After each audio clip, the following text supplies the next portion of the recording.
Hello. हाँ sir, शुरू करना है। Yes, sir. Good morning, everyone. Thanks to all of you for being here this morning. As you all know, today is our last session of our lecture series, Fever. I request sir to start this session. Um, जी sir. Now you can start session, sir. Okay, ठीक है, अभी हम शुरू करते हैं। श्री गणेशाय नमः। श्री धन्वंतरे नमः। गुरु ब्रह्मा गुरु विष्णु गुरुदेव महेश्वरा। गुरु साक्षात परब्रह्म तस्मै श्री गुरुवे नमः। रागादि रोगान सर्तानु शक्तान शिष्यकाय अपसान शेषान औत्सुक्य मोहान रतिदान जगान यो पूर्व विद्ये नमोस्तु तस्मै।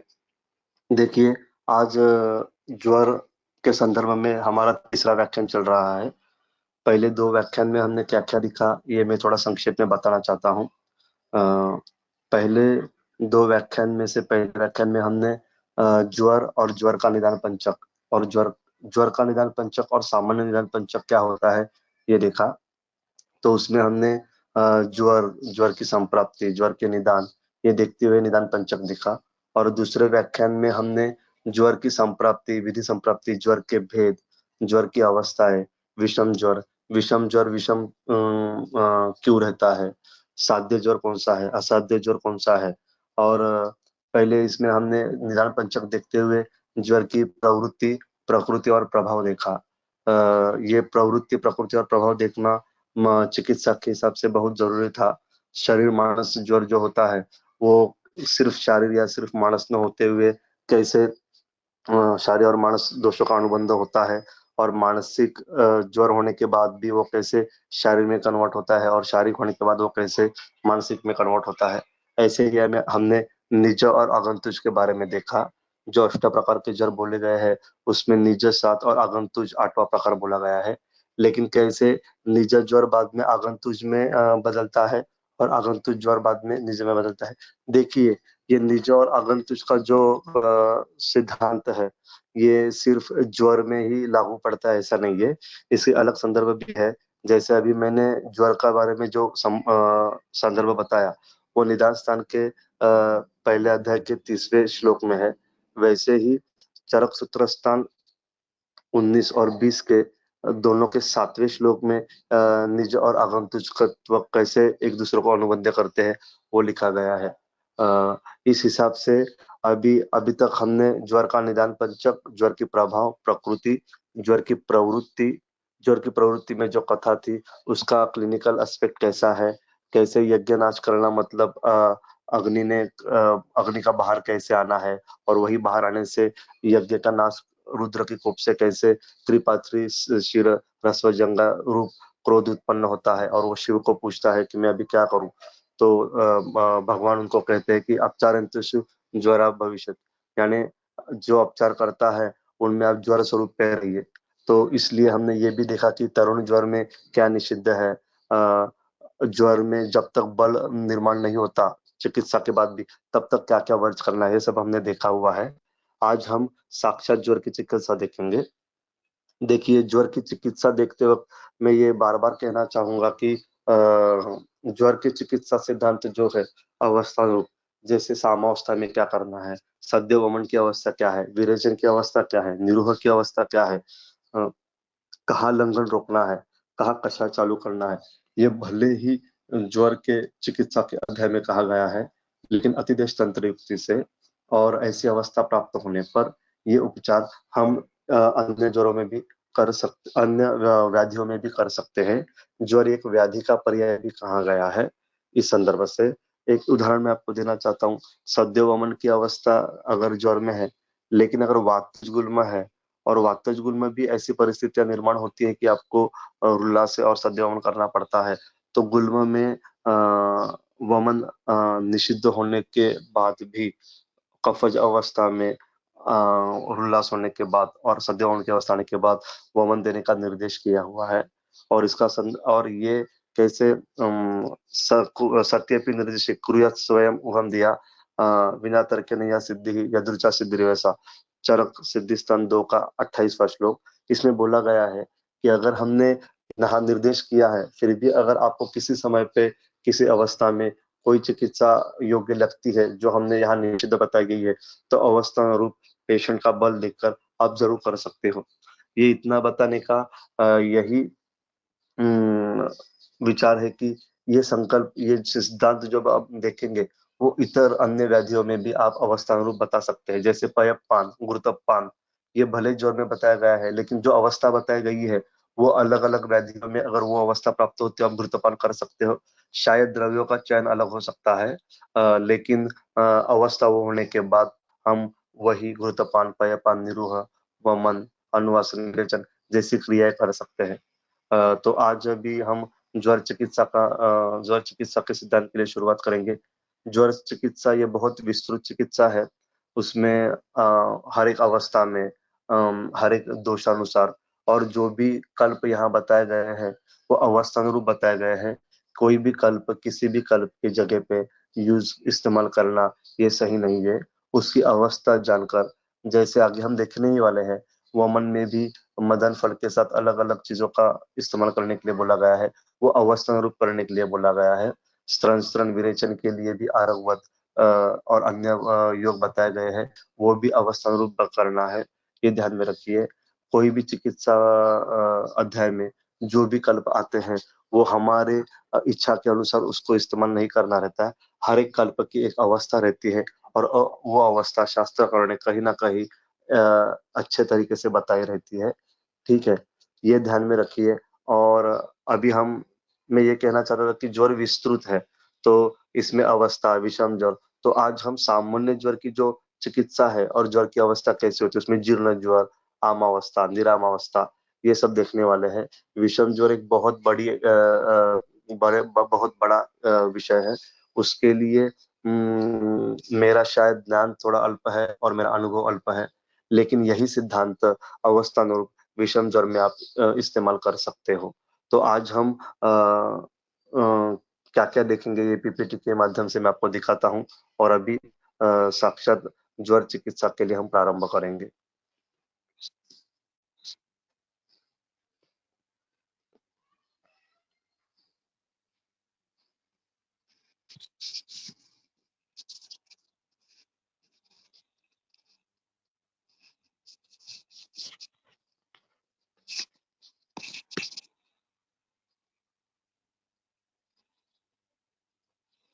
देखिए, ज्वर चिकित्सा अवस्थानुरूप उसमें हमको क्या क्या देखना है। चरक ने और सुश्रुत ने तो पूर्वरूपावस्था में ही चिकित्सा शुरू करने के लिए बोला गया है। उसके बाद तरुण ज्वर में क्या चिकित्सा करनी है। जो तरुण ज्वर का जो चिकित्सा शुरू है, लंगड़म स्वेदनम कालो यवाहुत तो कोरसहा, उसमें कैसे विचार करना है। पेय जल कौन सा देना है, सद्य वमन की अवस्था क्या है, यवागुत तिक्त रस मतलब क्या यूज करना है, पाचन और शमन कषाय कब देने हैं, घृतपान कब करना है, क्षीरपान कब करना है, पूर्व कर्मयुक्त वमन, पूर्व कर्मयुक्त विरेचन, निरूह, अनुवासन, शिरोविरेचन कब करना है, भय परिमार्जन, धूपन और पुनरावर्तक ज्वर, ये इतने कंसेप्ट आज हम देखने वाले हैं। तो ये वापस मैं कहता हूँ कि ज्वर विस्तृत है, तो इस अवस्था के लिए मेरे अनुभव के अनुसार और शास्त्र में कहे हुए निर्देशों के अनुसार जितना मुझे अभी तक समझा है वो हम यहाँ देखने वाले हैं। अभी हम शुरू करते हैं।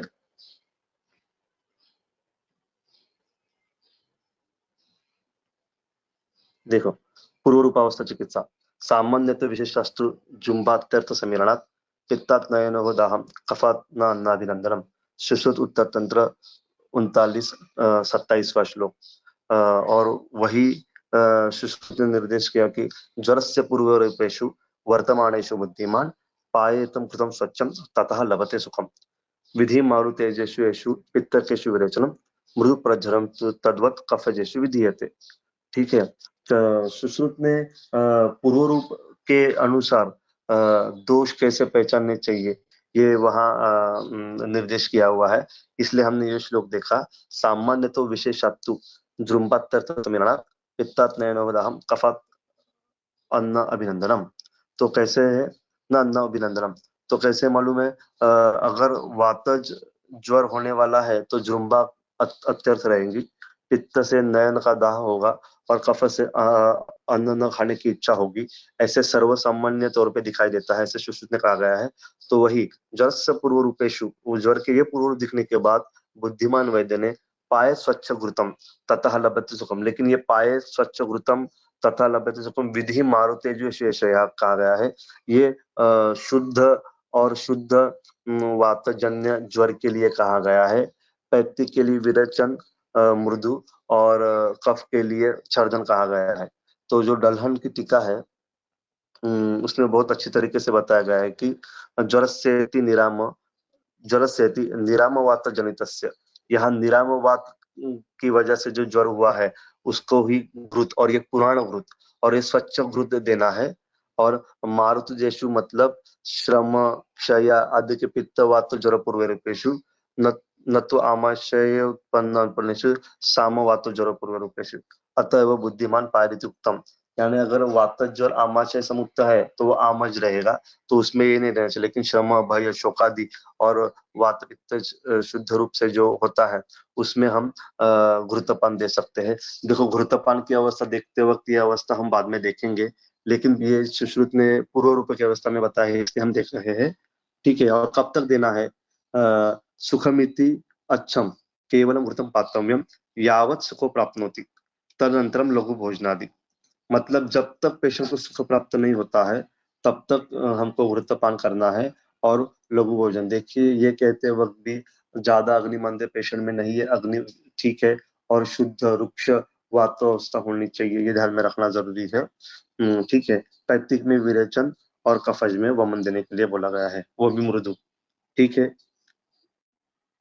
और अभी हम चरक का संदर्भ देखेंगे। तत्र पूर्व रूप दर्शने ज्वरादौ वा हितम लघुवशनम अपतर्पणम वा ज्वरस्य आमाशय समुत्तत्वात्, चरक निदान स्थान 136 नंबर का सूत्र।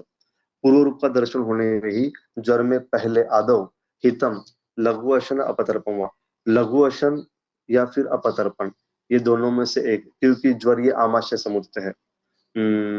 तो चक्रपाणि ने बहुत अच्छी टीका की हुई, यद्यपि चिकित्सते ज्वरावदे लंघनम रक्षति तथा अपि इह पाक्षिक लंघन अशन विधानम न विरोधी, लघुवशनस्य अपि लाघव कर्तृत्वेन लंघनत्वात् क्यों यत्र वातादि ज्वरे लंघनम न कर्तव्यं तत्र लघुवशनं बोद्धव्यम् अपतर्पणं च लंघनमेव। अथ किम इति वातिके अपि ज्वरे वातकारकं लघुवशतर्पणं कार्यमिति आमाशय समुतत्वात् आमाशय संबंधेन वातो अपि लंघनीय स्थापन अपेक्षा भवति इति भावः वचनमिति स्थानं जयत्वं स्थानानि स्थानानि अस्य विरोधिनी च। चक्रपाणि, ज्वर में पहले लंघन चिकित्सा कही गई है, फिर भी लघुवशन रूपी अपतर्पण कहा गया है, क्योंकि ज्वर यह व्याधि आमाशय समुक्त है और स्थान रूप से वह चिकित्सा बताई गई है।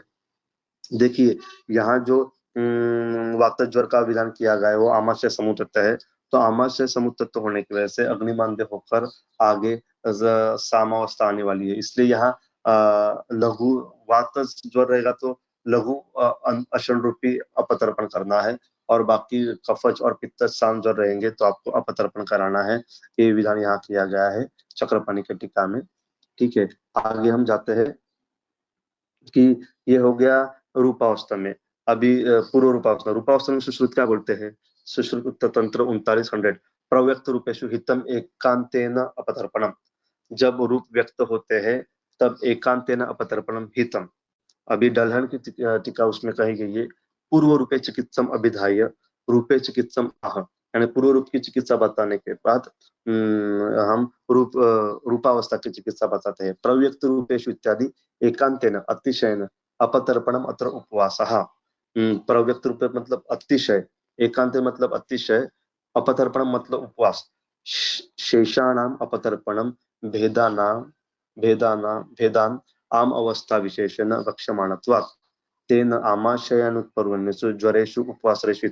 देखिए अभी यहाँ प्रव्यक्त रूप होने के बाद प्रथम लंघन देना है, ये उपवास स्वरूप लंघन करना है, और बाकी जो चतुष्प्रकार संशुद्धि ही मारुत पिपासा आतप ये जो बोले गए हैं अपतर्पण 10 प्रकार के टोटल, तो ये है, ये अवस्था रूप बाद में बताएंगे, ऐसे बोला गया है।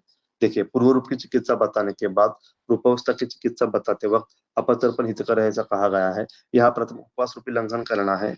उपवास रूपी लंघन यह आमाशक्त ज्वर में अत्यंत हितकर है। इतर शोधन रूपी अपतर्पण यह अवस्था विशेष देखकर करना चाहिए, और उसका बाद में विस्तृत विवेचन चरक में और अन्य ग्रंथों में आया हुआ है। ठीक है, तरुण ज्वर तरुण ज्वर किसे बोलते हैं हमने पहले देखा हुआ है। प्रथम 6 से 7 दिन की अवस्था को तरुण ज्वर बोलते हैं और 8वें दिन से ज्वर प्रायः निराम होता है। प्रायः मतलब अगर हमने चिकित्सा चालू की है, लंगनादि क्रम चालू की है तो ही वो निराम होगा। अगर हमने लंगनादि क्रम नहीं किए हैं तो ऐसे चालू है तो निराम होने की संभावना नहीं है। और प्रायः 7 दिन में ज्वर निराम होता है, ऐसे चरक के चिकित्सा स्थान के तीसरे अध्याय के 276वें श्लोक में बताया गया है। आप संदर्भ के लिए वो लिख सकते हैं कि 7 दिन में ज्वर निराम होता है प्रायः अगर अवस्थानुरूप चिकित्सा की जाए तो देखिए तरुण ज्वर लंघनम स्वेदनम कालो यवागु तिक्तकोरसः पाचनानि अविपक्वानाम दोषाणाम तरुण ज्वरे। अभी यहाँ जो विधान किया हुआ है ये चरक चिकित्सा स्थान तीसरे अध्याय के 142वें श्लोक में है। यहाँ तरुण ज्वर में अभिपक दोषों के जो पाचन है वो बताए गए हैं। ये पाचन के लिए करना है, क्या क्या करना है, लंघन, स्वेदन, काल, यवागो तिक्तपरसः। तो यहाँ जो यवागो तिक्तपरसः लिखा गया है, यहाँ लोग ऐसा बोलते हैं कि यवागु और तिक्तरस, लेकिन ऐसा नहीं है। तो तिक्तरस सिद्ध यवागु यहाँ लेना है, यह अर्थ है।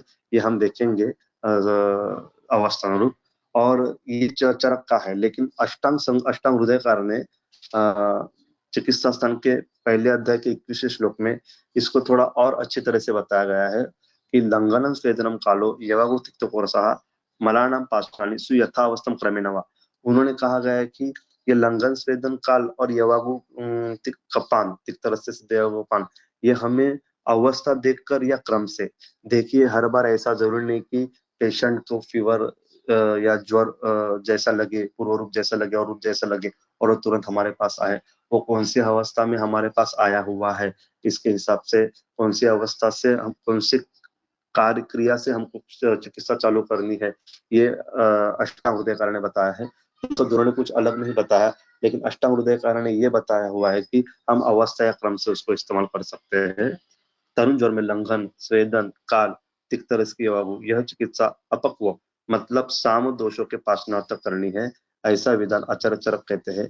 यही बात आचार्य वाग्भट बताते वक्त यथावस्था क्रमेण वा ऐसा कहकर अवस्थानुरूप या क्रम से चिकित्सा करने का निर्देश करते हैं। तरुण ज्वर यह काल मर्यादा है, प्रायः तेन अष्टाहत ऊर्ध्वम अतरुणे। 8 दिन के ऊपर ज्वर अतरुण होता है, मतलब 7 दिन तक के ज्वर को तरुण ज्वर कहते हैं। अब अविपक्व दोष मतलब साम दोष।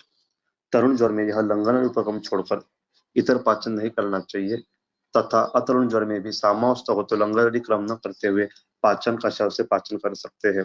देखो अगर तरुण ज्वर है, अतरुण ज्वर है और फिर भी अगर सामावस्था बाकी है तो यहाँ लंघन आदि क्रम न करते हुए आप दोषानुसार पाचन कषाय यूज कर सकते हैं। ठीक है। लंघन चिकित्सा, अभी लंघन चिकित्सा का क्या महत्व है तरुण ज्वर में, ये हम देखेंगे। आमाशयस्तु हत्वा अग्निम सामो मार्गान् पिधाय यत् विदधति ज्वरम दोषस्तम दोषस्तस्मात् कुर्वीत लंघनम। अष्टांग हृदय चिकित्सा 1 का पहला श्लोक। जैसे सामो दोषों से अग्नि का मार्ग पिधाय मतलब अग्नि को ढक्कन जैसा लगकर आमाशयस्त अग्नि का हनन होकर ज्वर होता है, इसलिए लंघन शुरू करना चाहिए, ऐसा अष्टांग हृदय बोलते हैं। आमाशयस्त दोषो वह्निन हत्वा सह आमेन वर्तत इति सामः तथा मार्गान् पिधाय स्रोतांसि स्थगयित्वा यत्यस्तस्मात् धतो ज्वर विदाति तस्मात् कारणं लंघनं कुरुते। लंघनम् अत्र उपवासः तथा च उक्तं लंघनस्य विशेषोक्त उपवासं प्रकल्पयेत्। कदा लंघनं पूर्वितम् इत्याह प्रागरूपेषु परोरूपलक्षण मात्र में ज्वरादौ उत्पन्न मात्र ज्वर से लंघन कब करना है, ये बताते तो कैसे, जैसे पूर्व रूप दिखाई देते हैं और लक्षण भी दिखाई देते हैं, तो पहले ज्वर में पूर्व रूप में या फिर लक्षण दिखाई देते हैं तो तुरंत पहले उसमें लंघन कराना चाहिए, ऐसे अरुण दत्त कहते हैं। आमाशयस्थ दोष अग्नि का हनन कर आम सहित स्रोतों का मार्ग पिधाय मतलब ढक कर ज्वर करते हैं, इसीलिए लंघन करना जरूरी है। यहाँ उपवास रूप लंघन कहा गया है, लंघन पूर्व दिखते ही शुरू कर सकते हैं। ठीक है। और अष्टांग हृदय चिकित्सा स्थान के पहले अध्याय के 10वें श्लोक में दोषेन भस्मम एव अग्नौ छन्देन न विपच्यते तस्मात् आदोष पचनात् ज्वरित उपजत। कब तक ज्वर में लंघन रूपी उपवास रूपी लंघन करना है, इसका विधान यहाँ अष्टांग हृदयकार कहते हैं। तस्मात् आदोष प्रश्नात ज्वरितम उपवसेत, यही संदर्भ अष्टांग संग्रह में भी आया हुआ है। दोषेन आमक्येन वातादिना वह सह एकलोलीभूतेन अग्नौ छन्ने अच्छारिते अन्नम आमाशयस्तम न विपच्यते भस्मनेव तथा बाह्यो अग्निस्थगितो तोय तंडुलादिस्तौल्यादिकं न विपच्यते तथा एव आमाशयस्तम अन्नम आनेन छन्नो अग्नौ न विपच्यते यतश्चैव तस्मात् एतो रामदोषस्य पूर्वोक्तस्य पचन पाकविधिं कृत्वा जरितुम् उपसेत। देखो कितना अच्छा इलाबरेशन यहाँ टीका में किया हुआ है। दोषे न मतलब आम के न वातादिदम दोषे न, ये आम से एक लोलीभूत होकर जो अग्नि के ऊपर आवरण करते हैं, इसलिए जैसे राख से चूल्हे में अग्नि जो है वो ये है क्या बोलते हैं पिधाई किया हुआ है, मतलब उसको राख के नीचे जैसे अग्नि है तो ऊपर जो हम कुछ भी बर्तन में उदन तंदुल वगैरह पाक करते हैं सब उसका पाचन होता नहीं, वैसे ही आमाशयस्थ अग्नि पर दोषों का और आम का आवरण होने की वजह से वहां का अन्न पाचित नहीं होता है, इसलिए वहां लंघन उपवास करना चाहिए। कब तक? आदोष पाचन, दोषों का पाचन होने तक करना चाहिए। आमेन भस्म छन्यम न विपच्यते।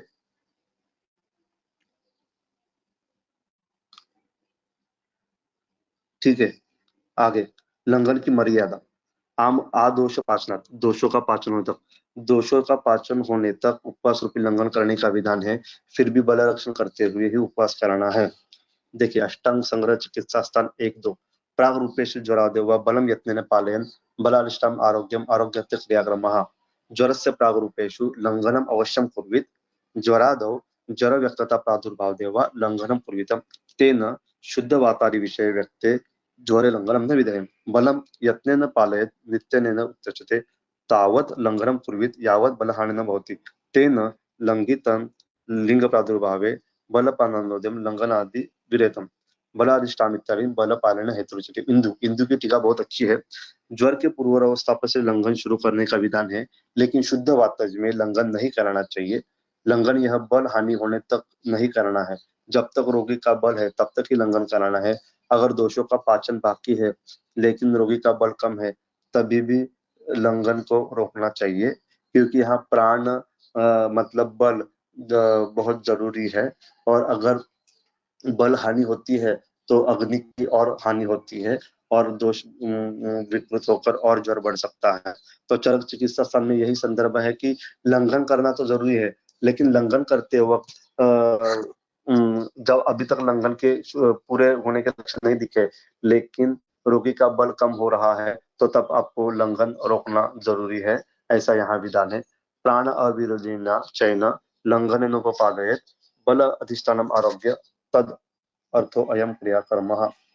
ठीक है, लंघन से फायदे। लंघन क्षयम नीते दोषे संदुक्षते अनरे विजरतम लघुतम च शुच्चैव अस्य उपजायते। लंघन से क्या होता है?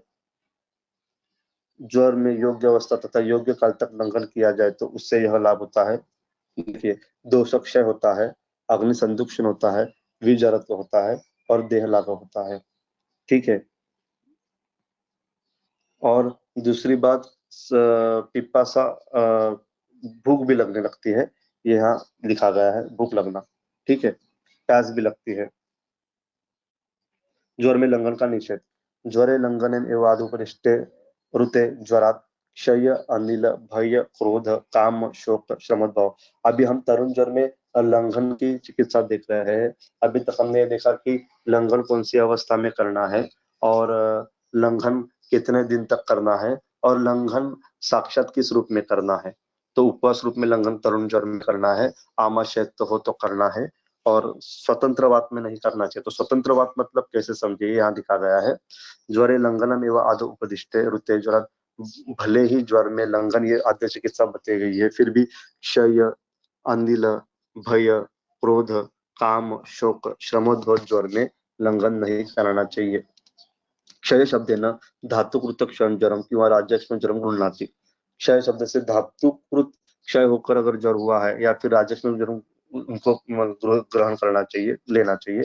अनिल शब्द न निराम अनिल ग्रहणम किंवा क्षय अनिल शब्द न धातक शब्द। देखो क्षय अनिल ऐसे दोनों इकट्ठा कर लेंगे तो धातु क्षय जन्य वात प्रकोप से हुआ ज्वर यहाँ गुरुत धरना चाहिए, और अलग अलग भी आप ले सकते हो। ये उत्तम वायु धातु क्षयात कोपो मार्ग आवरण यस्तु मार्ग आवरण वायु कुप्यति स अवरोधकम अर्थ। ठीक है। अनिल ज्वर मुक्त्वापि कामादि ज्वर अभिधानम तेषु कालांतरेण वात संबोध भवति तेन प्रथमपि वात संबंधे कामादि ज्वराणाम लंघनीयत्वोपदर्शनार्थम शुद्ध वात ज्वर तथा धातु क्षय जन्य ज्वर भय काम शोक क्रोध सब जन्यों में लंघे निषिद्ध है। देखो, लंघन के बाद तरुण ज्वर में औषध क्यों निषिद्ध है बोला गया है। अजुर नहीं शुलग्ने साम्य तीव्र रुजि ज्वरे न पिबेत औषधम तद्धि भूय एव आमा है आमा विवित कोष्ठश्च क्षीरम विषम अहेरिव। देखो, आयुर्वेद रसायन हेमाद्रि निषेध युक्ति आह अजीर्ण इव शूलग्नमिति यथा विषग्नमपि क्षीरम विषाभि कोष्ठ विवर्धन एवं आम अग्निम अपि औषधम आमा वित कोष्ठम आमवर्धन। देखो, जैसे विष युक्त आमाशय में अगर आप दूध डालते हो तो वो दूध भी विष युक्त बन जाता है, वैसे ही अगर आप आम युक्त आमाशय में अगर है और आप अगर औषधि लेते हो तो वो औषधि भी आम युक्त होकर आम को बढ़ाकर ज्वर को बढ़ा सकती है। इसलिए जब तक तरुण ज्वर में पाचन नहीं होता तब तक लंघन से अग्नि प्रवृत्त नहीं होता है, देहलागत तो नहीं आता, तब तक तरुण ज्वर में औषध का निषेध है। ठीक है। अभी ज्वर में स्वेदन कब देना है? लंघनम स्वेदनम कालो। तो यह चरक में ऐसा साक्षात संदर्भ नहीं है, लेकिन अष्टांग हृदय के चिकित्सा स्थान के पहले अध्याय के 19वें श्लोक में इसका अच्छा संदर्भ है। स उदर्द पीनस्य श्वासे जंग परवास्ति शूलनी वातस्तेस्मात्मके स्वेदः प्रशस्ततः। वातस्तेस्मद्भव ज्वर होगा, उदर्द, पीनस, श्वास, जंगाशूल, पर्वशूल, अस्थिशूल, इन अवस्था में ज्वर में स्वेदन कहा गया है। शीतपूर्वक ज्वर में भी आप अगर वातस्तेस्मद्भव है, साम है और अस्वेद लक्षण है तो युक्त युक्त स्वेदन कर सकते हैं। दोषस्य निविड़त्व नाशाय प्रथम स्वेदनम, दोषों का विलयन करने के लिए स्वेदन का उल्लेख किया गया है, ऐसे हिंदू कहते हैं। ज्वर में स्वेदन प्रकार, ये संदर्भ चरक चिकित्सा स्थान तीसरे अध्याय के 268वें श्लोक में आया हुआ है। देखो, चरक ने स्वेद के साग्नि स्वेद निरानु स्वेद ऐसे प्रकार बताए गए और स्वेद के भी अलग अलग प्रकार बताए गए, लेकिन उसमें का कौन सा स्वेद हमको लेना है, रुग्ण को करना है, इसका विधान इसमें आता है। त्रयोदश विधिहा स्वेदः स्वेदाद्य निदर्शितः मात्रा काल विविक्ता सच शीत ज्वरापः सा कुटितच्च शयनं तच्चाच्छादनं ज्वरम शीतं प्रशमयन्ति आशु। स्वेदाध्याय त्रयोदश विधि उक्तत्वात् पुनस्त्रयोदश विधि वचनम सर्वेषामेव कारणार्थम क्यों अधिकान अग्निस्वेद निषेधार्थम अग्निस्वेद निषेध कहा गया है। त्रयोदश विधि स्वेद अंतर्गत आपकी कुट्टे विशेष निहितत्व चले। इन त्रयोदश 13 प्रकार के स्वेद में कुट्टी प्रवेश, कुट्टी में शयन करना और या फिर कुट्टी में आच्छादित होकर मतलब गुरु ग्रहण करके शयन करना, ये दो स्वेदन प्रकार प्रशस्त ऐसे बताया गया है। ठीक है। और फिर व्यवहार में उपयुक्त स्वेदन प्रकार ज्वर में गुरु प्रावरण, उष्णोदकपान और यवागु। और इसके संदर्भ में हेमाद्रि ने वालुका पोटली बोला गया है। हेमाद्रि के टीका में संदर्भ है कि सिद्धयोग ग्रंथ में खरपर रुष्ट पटस्थित पंचको सिक्तो ही वालुका स्वेदा शमयंती वात कफामय मस्तक शूल अंग भंगादीन। मतलब वालुका पोटली स्वेद जैसे आम वात में आमावस्था में हम करते हैं वो रुक्ष स्वेद है, और अग्नि से गर्म करके हम उसको करते हैं, साक्षात अग्नि वहां रहता नहीं है, लेकिन वो वालुका जो पोटली गर्म होती है उससे हम शेक करते हैं, उसको रुक्ष स्वेद कहा जाता है। वो भी हम किसी अवस्था में यूज कर सकते हैं, ऐसा सिद्ध योग ग्रंथ में आया है, ऐसा संदर्भ हिमाद्री में मिलता है। तो देखिए, स्वेदन में भी गुरु प्रावरण, कुटी प्रवेश, आच्छादन, उष्णोदकपन और अयवागु। और उष्णोदकपन और यवागु ये कैसे काम करते हैं ये आगे हम यथावस्था देखने वाले हैं। ज्वर में स्वेदन से लाभ, सप्रवर्त स्वेद मूत्र शक्रुत्पातन कुर्यात अग्निश्च पाठवम। देखो, स्वेद प्रवर्तन करता है, मूत्र का प्रवर्तन करता है, पुरुष का प्रवर्तन करता है। ये थोड़ा गलत हो गया है, आंदोलन गलत हो गया है वो। ठीक है। अग्नि का पाठव करता है और दोषों का विलन करता है। ठीक है। अभी ये होने के बाद, स्वेदन होने के बाद रुग्ण को थोड़ी प्यास लग सकती है। देखिए, जब हम धूप में घूमते हैं, जब हमको पसीना होता है तो वहां अप्यांश कम होने की वजह से थोड़ा हमको प्यास लग सकती है। इसलिए इसके बाद ज्वर में कौन सा जल पीना चाहिए ये विधान चरक में आया हुआ है। देखो ये बहुत थोड़ी कठिन परिस्थिति है। एक तो साम दोष है, ज्वर के लिए अप्यांश लगता है, और नॉर्मल तृष्णा में जो ठंडा जल पीने के लिए बोला गया है वो हम यहाँ नहीं ले नहीं सकते, क्योंकि आमवृद्धि का भय है। तो यहाँ युक्ति पूर्वक चिकित्सा करके, युक्ति करके कौन सा पेयजल देना चाहिए, इसका विधान चरक ने बहुत अच्छी तरीके से किया हुआ है। हर अगर हम ज्वर के रुग्ण में प्यास लगने पर सादा जल भी देते हैं तो वो जल आम अवस्था बढ़ाकर दोषों को प्रकोपित करके ज्वर को बढ़ा सकता है। इसलिए यहाँ दोष, अवस्था, ऋतु, रुग्ण का बल, ये समझते हुए उसके अनुसार ही पेयजल का पान कराना चाहिए। और ये पेयजल कैसे चाहिए? एक तो प्यास भी उससे तृष्णा मुक्त होनी चाहिए, दूसरा ज्वर में थोड़ा लाभ होना चाहिए, और लागत्व आना चाहिए, पाचन होना चाहिए। इसके हिसाब से हमको ये पेयजल देना जरूरी है। तो इसका संदर्भ अभी हम देखते हैं। तृष्यते सलिलम चोष्णम दद्यात् वातकफज्वरे मदत्यपैतिके च अथ शीतलम त्यक्तिके ही श्रुतम। ज्वर में तृष्णा आम से होती है तथा अग्नि बहिर्निरस्य होने की वजह से उष्णता की वृद्धि होकर होती है। लेकिन ज्वर की तृष्णा में साधारण नियम की तरह शीतोपचार करके उपचार नहीं कर सकते। ऐसा करने से आम वृद्धि होकर ज्वर तथा तृष्णा दोनों ही वृद्धि हो सकती है। ज्वर में कौन से दोष का प्राधान्य है, उस निकष पर तृष्णा यह लक्षण में पेयजल का विधान किया गया है। ज्वर में सामता होती है, अग्नि हनन होता है, औष्ण होता है। इन परिस्थिति में अगर कोई द्रव पान करना हो तो वो लघु, आम पाचन करने वाला तथा तृष्णा कम करने के लिए, इसलिए आप पे होना जरूरी है। इसलिए वातक कफ ज्वर में उष्णोदक और मदत्त ज्वर, पैतृक ज्वर में शीतदतिक तरह शुद्ध ज्वर करना चाहिए, ऐसा बोला गया है। ठीक है। तो ये दोषों की अवसंसर करना जरूरी है। वातक कफ ज्वर में उष्णोदक पान पाया गया है, वह सिर्फ स्पर्श में उष्ण होकर नहीं चलेगा, तो वह लघु होना भी उतना ही अपेक्षित है। इसलिए गंगाधर जी ने टीका में वात्यमान मत तक जल उबाल कर आधा बच्चे बचने के बाद पीने के लायक उष्ण हो तब पीने का विधान किया गया है। इस विधि से बना उष्णोदक पान करने से वह अग्नि संस्कार होने की वजह से वह लघु होकर दोषों का पाचन करते हुए अपच की वजह से तृष्णा शमन करता है और आम की वृद्धि में नहीं होती है। देखिए गंगाधर के टीका का आधार लेकर हम ये देख रहे हैं। वो आपस का उष्णोदक मतलब अभी जो इलेक्ट्रिक केटल्स मिलते हैं कि भाई उसमें 1-2 गिलास पानी डालो और स्विच ऑन करो और 2 मिनट में, ऐसा नहीं है। देखो ये जो उष्णोदक है वो हमको कम से कम आधा, 1 लीटर अगर हमने, उदाहरण के लिए हम बोलते हैं, अगर 1 लीटर हमने जल लिया हुआ है तो सिर्फ जल गर्म करके नहीं देना चाहिए, वो लघु होना जरूरी है। और उसमें अग्नि संस्कृत होने की वजह से वो पाचन करने की क्षमता रखता है, और अप्यांश भी चाहिए। तो हमको लघु, द्रव, उष्ण और आम पाचन करने वाला ये चाहिए, इसलिए यहाँ उष्ण करना चाहिए। लेकिन यहाँ कम से कम आधा उबाला हुआ। लेकिन अगर आप अष्टांग संग्रह के सूत्र स्थान के 6वें अध्याय में संदर्भ देखेंगे तो कौन से देश में, कौन से ऋतु में और किस अवस्था में कितना जल शेष रखना है, 1/4 शेष रखना है, आधा शेष रखना है, या 3/4 शेष रखना है, ऐसा बोला गया। जैसे प्राय ग्रीष्म और शरद ऋतु में अब अनभिसंधि रहता है जल, ऐसे बोला गया, तो उतना उसको उष्ण करके लेने की जरूरत नहीं है। लेकिन शिशु ऋतु में, हेमंत ऋतु में और वर्षा ऋतु में प्रायः गुड़ रहता है। तो तब, और वो भी वो कौन से देश में आप रह रहे हैं, अभी दोषों की अवस्था है, उसको अनुसार उसका विधान किया गया है। तो संदर्भ अगर आप बाद में देखेंगे तो आपका ये विषय और समझने में आसानी हो जाएगी। पित्त ज्वर तथा मदत्व ज्वर में तिक्त रस से सिद्ध शुद्ध शीतल जल देने का विधान किया गया है। अत्र शुद्ध शीतम जलम दलिति जल संस्कार शुद्धान्न पात्र परिभाषा पात्र प्रकारम, किंतु जल संस्कारी भाषाया परिभाषा स्वतंत्र उक्तनापि वृद्ध व्यवहार सिद्धा प्रमाणितम।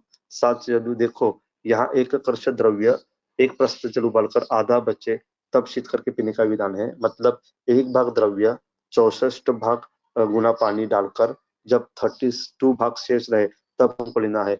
ये शुद्ध शीतल जल है। यहाँ क्वाथ करके लेने का विधान नहीं है, क्योंकि ये हल्का होना जरूरी है और थोड़ा शीतल शीतल करके लेके देना, क्योंकि उसमें पत्ता का अनुबंध है। इसलिए तो यहाँ थोड़ा शीत चाहिए, लेकिन फिर भी पाचन करने वाला चाहिए। और तिक्त रस से ये शीत होकर भी पाचन है, इसलिए यहाँ तिक्त रस सिद्ध ज्वर लेने के लिए बोला है। लेकिन अगर आप ऐसा करके नहीं देते हो तो आम दोष की वृद्धि होने की संभावना है। जो षडंग पानीय बोला गया है, जो शुद्ध शीतल जल बोला गया है, इस विधि से बनाना बहुत जरूरी है ताकि वो पाचन में हल्का हो, पाचन करने के लायक हो और आम न बढ़ाए। ठीक है, इसलिए ध्यान में रखिए कि एक कर्ष द्रव्य एक प्रस्थ जल उबालकर आधा बचे तो मतलब एक भाग द्रव्य में 64 भाग पानी डालकर 32 भाग शेष है तब तक उसको उबालकर ये तो संदर्भ से आता है कि छान कर पीना चाहिए। ठीक है, उष्णोदक तथा शुद्ध जल का कार्य दीपनम पाचनम च एव ज्वरग्नम उभयम हितात स्रोतसाम शोधनम बल्यम रुचि रुचि स्वेदकरम शिवम। चरक चिकित्सा स्थान 3 के 144वें श्लोक में यह संदर्भ आया हुआ है कि उष्णोदक रहे या शुद्ध जल रहे, ये ज्वर में क्या काम करता है? ये दोनों भी दीपन है, पाचन है, दोनों भी ज्वरग्नाशन कार्य करते हैं, स्रोतसों को शोधन करते हैं। स्रोतसों का शोधन करने की वजह से दोषों का विलयन होकर और ये बल्य है। यहाँ बल्य और रुचि और स्वेदकर और शिवम बोला गया है। तो हम देखते हैं दीपन, पाचन, ज्वरग्न, स्रोतोषोधन, बल्य, रुचिक्र, स्वेद, शिवा। तो ये बल्य कैसे होता है? देखो, जब पेशेंट को आम पाचन होता है तो वो आम पाचन होने की वजह से उसको थोड़ा बल वृद्धि हुई ऐसे लगता है, क्योंकि ये जो बल भ्रंश हुआ रहता है वो आम से हुआ रहता है। ठीक है, दोषों का पाचन होने के बाद बल वृद्धि थोड़ी होती है। ज्वरग्न है वो उष्ण होने की वजह से वो अग्नि को वृद्धि कर कर दोषों के पाचन के लिए हेल्प कर कर वो ज्वरग्न काम करता है। स्रोतोशोधन है, क्योंकि अगर हम उष्ण उदक देते हैं या फिर शुद्ध शीतल जल देते हैं तो वो स्रोतों को विस्तृत करके वहां शोधन करेगा और वहां जो भी मार्ग का अवरोध है वो निकालेगा। और ये अग्नि के ऊपर का आवरण निकलने की हेल्प होने की वजह से वो रुचि आता है और वो साक्षात द्रव और उष्ण होने की वजह से स्वेदकर है। और शिव मतलब कल्याणकारक है। ठीक है, अभी मुस्त पर्पटको उषिर चंदन उदिचनागरे ही शुद्धम शीतम जलदा पिपासा ज्वर संत है। मुस्ता, पर्पट, उषिर, चंदन, उदिच, शुंठी परिभाषाचं स्वतंत्राणि उक्तापि वृद्ध व्यवहार सध्या प्रमाणतम साध यपसुषितासु षडंगाली प्रयोजन कर्ष मत। ये हमने देखा है कि कर्ष द्रव्य प्रास्त कमेश में उसे आधा बचे तब करना, ये इतना करके देना है। और इसमें देखिए यहाँ अभी शुंठी कटु रसात्मक द्रव्य है और बाकी मुस्ताव, परपट, उशिर, चंदन, उदीच्य तो शीत है। उदीच्य उशिर का एक प्रकार बोला गया है शास्त्र में। तो कैसे मालूम है? ये सब शीत और तिक्त रसात्मक है, लेकिन शुंठी यहाँ क्यों दी हुई है? तो उसका विधान यहाँ पे किया गया हुआ है। एक मिनट। शुंठी कटुरस युक्त उष्णवीर्य होकर भी वह आमाशय दृष्टि हर कर ज्वरनाशक होने की वजह से षडंदक में उसका अलग महत्व है। ठीक है, ये टीका में आया हुआ है। वो भले कटु युवा की है लेकिन वो आमाशय गामित्व होने की वजह से वहां आमाशय में जाकर अग्नि का जो मार्ग पैदा हुआ है, उसका जो आवरण है, उसका पाचन करने की वजह से वहां वो आमाशय गामित्व के लिए दिया हुआ है, ऐसा हो सकता है। ठीक है, इसलिए आया। लेकिन यही अगर आप देखते हैं कि रक्त पित्त में अगर हम जाएंगे तो रक्त पित्त में हमें यही पेयजल कहने के लिए बोला है, लेकिन उसमें शुंठी देने का विधान नहीं है। तो ये बहुत अच्छा संदर्भ है कि वहां शुंठी क्यों नहीं डाला हुआ है और यहाँ शुंठी क्यों डाला हुआ है। यहाँ आमाशयस्थ अग्नि का हनन होने की वजह से पाचन करने का जरूरत बहुत है, इसलिए यहाँ शुंठी दिया गया है। और वहाँ रक्त की दृष्टि होने की वजह से वहाँ उष्ण और तीक्ष्ण कल्पकम चाहिए, इसलिए वहाँ पीने पीने के लिए ये दिया गया है कि शुंठी नहीं देना चाहिए। और वो संदर्भ अगर आप देखेंगे तो आपको ये और पता चलेगा कि ये संदर्भ है। चरक चिकित्सा स्थान 14 अध्याय 31वां श्लोक। ह्रीबेर चंदनो शिरा मुस्त परपटक श्रुतम केवलम सुतम शीतम व दद्यात् मुस्त परपटक ही श्रुतम, वहां शुंठी का विधान नहीं है। ठीक है, सद्य वमन अवस्था कफ प्रधान अनुक्लिष्टान दोषान आमाशय स्थितान बुद्ध्वा जरकरान काले वमन्याम वमन ही हरे। चरक चिकित्सा स्थान 3 146वां श्लोक। कफ प्रधानो ये शांते कफ प्रधान उत्कृष्टान इति उल्लासालिना बहिर्गमन। एक मिनट, एक मिनट।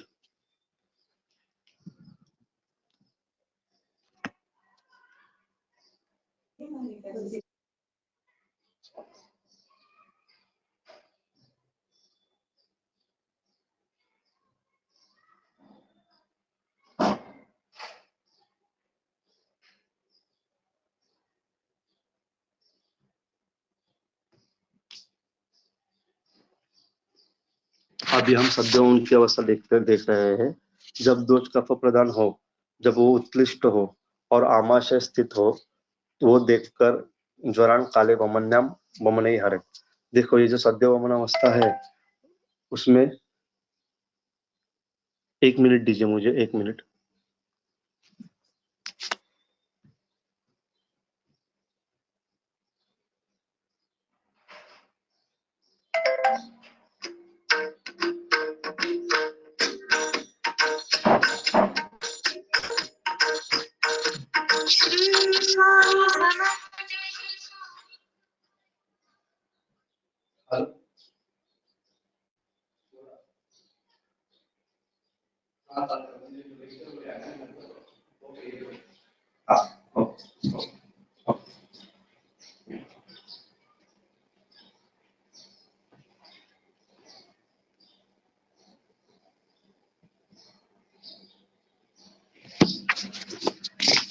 थोड़ा ये हो गया था, ठीक है। तो कफ प्रधान दोष है और आमाशिस्त है, तो उसको वमन को देना चाहिए। तो यहाँ देखिए, कफ प्रधानो ये शांति कफ प्रधान उत्कृष्ट नीति उल्लास बहिर्गमनो खान आमाशय स्थिता नित्येव सर्व शरीर परित्यज्य आमाशय गमनं दर्शयति ज्वर कारण इत्येन ज्वर करान ही दोषान एवं विधान नवज्वरे वमने हरेत न अन्येति दर्शयति काले इति यथोक्तायाम अवस्थायां वमने रीति बहुवचनेन प्रकृति अपेक्षा बहुनां मम द्रव्योपयोगानां प्रयोगं दर्शयन्ति वमनाम् इत्यनेन अवगम्य गर्भिण्यादिषु वमनं निषेधयति अत्र च स्वयमेव उत्कृष्टात् दोषस्य दोषोत्क्लेश प्रयोजनस्य स्नेहसुहृद क्रियते अल्पवा क्रियते। ठीक है। तो देखो, दोष कफ प्रधान हो, उत्कृष्ट मतलब उल्लासाली लक्षण है। उत्कृष्ट कैसे पता चलेगा कि उल्लासाली लक्षण है? तो संदर्भ अष्टांग संग्रह की चिकित्सा साल में आया है, वो हम देखेंगे। और दूसरी चीज, वो बहिर्मुख है, मतलब आमाशय कोष्ठ में आए हुए हैं, ठीक है। और वो सर्व शरीर परित्यज्य आमाशय में आए, मतलब बाकी शाखाओं में या फिर बाकी जगह पे नहीं है, लेकिन आमाशय में है। ज्वर नित्य में मतलब नया ज्वर में ही इसको करना है और अन्यथा नहीं। मतलब यहाँ वम्या वम्या मतलब जो अवम्य कह रहे हैं, भले अवस्था वमन की है लेकिन रोगी वमन आ रहा नहीं है, तो आपको नहीं देना चाहिए। यहाँ गर्भिणी उबाल सुकुमार इनके लिए निषेध किया गया है। अत्र च स्वयं उत्कृष्टात् दोषस्य, यहाँ स्नेह और स्वेदन के पूर्व कर्म करने जैसी जरूरत नहीं। या लगा तो अल्प कर सकते हैं, लेकिन ऐसा हमेशा लगेगा ऐसा नहीं है। 95% केसेस में यहाँ स्नेह स्वेदन लगता नहीं है, ठीक है।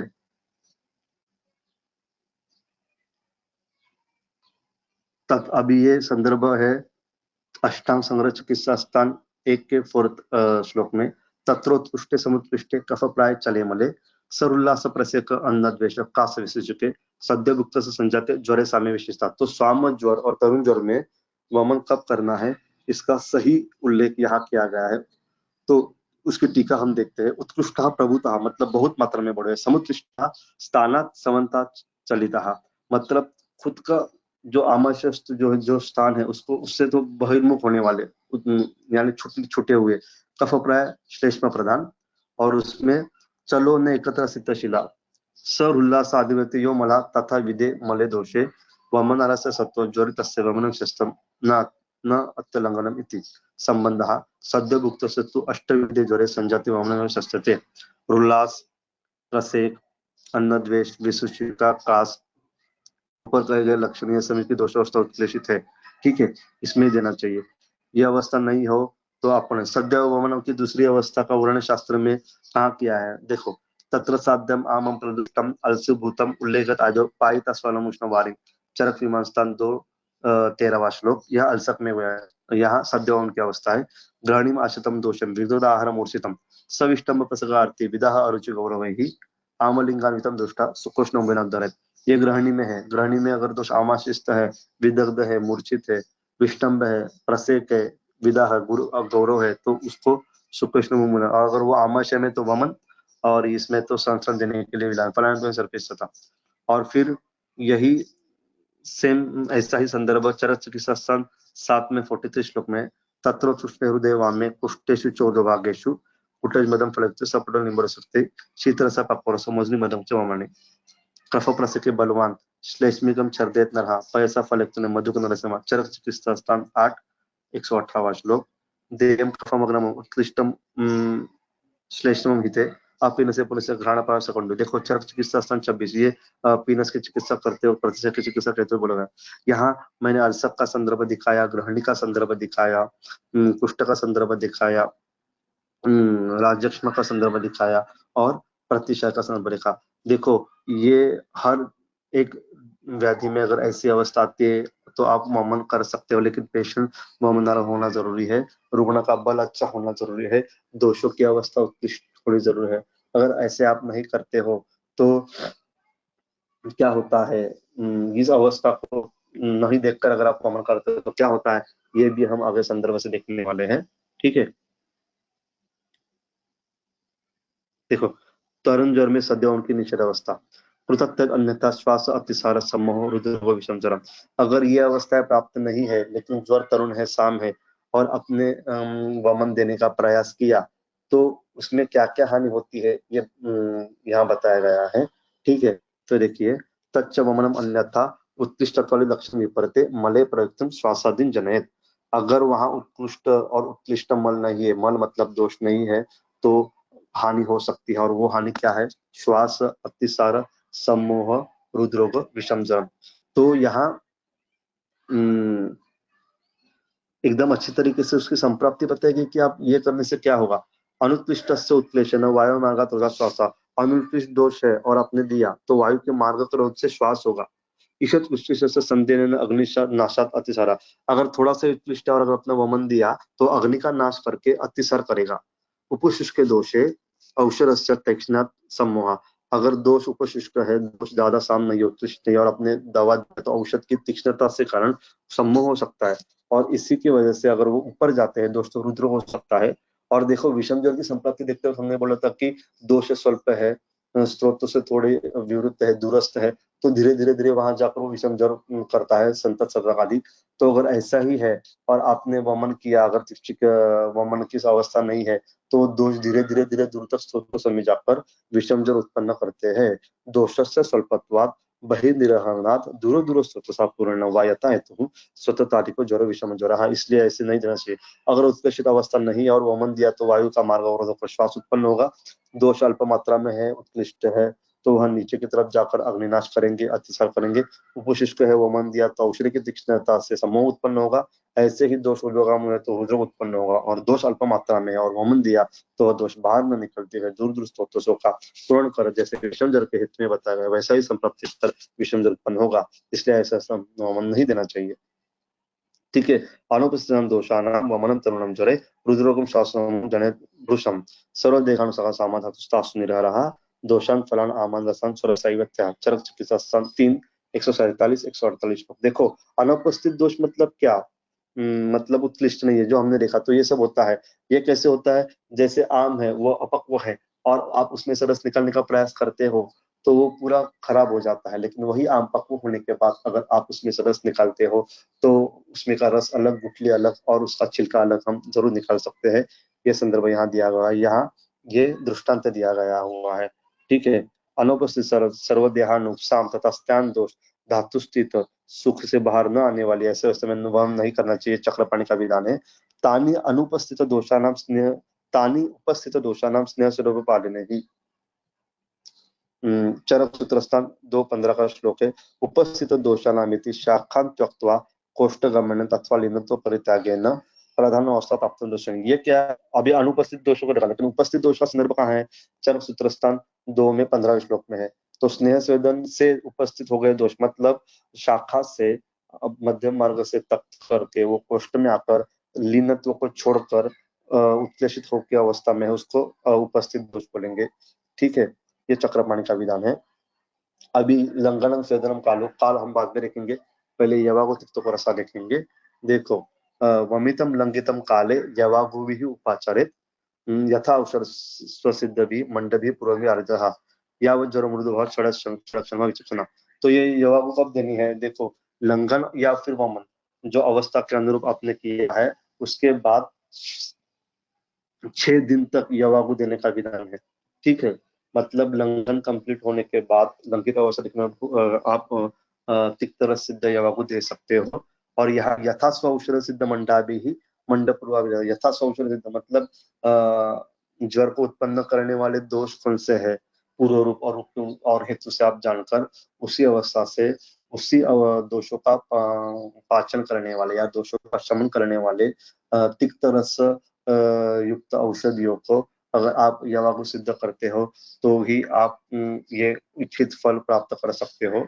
यावत ज्वर मृदु बाहत षडक समय, जब तक ज्वर मृदु नहीं होता है या फिर 6 दिन तक।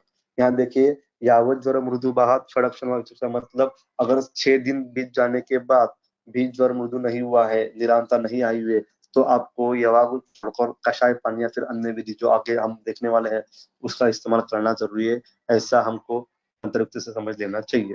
ठीक है, देखिए यहाँ वही बोला गया कि काले मतलब अन्न काले हिता पेया यथासोपासने कृता। मंडप पूर्व मतलब मंडप पहले देना चाहिए, वो पाचन में हल्का है, और उसके बाद यवा को देने चाहिए। देखो ये सब मंडप या विलेपी ये सब यवाओं के प्रकार है, और वो उदन ये धीरे धीरे धीरे लघु हो जाते हैं।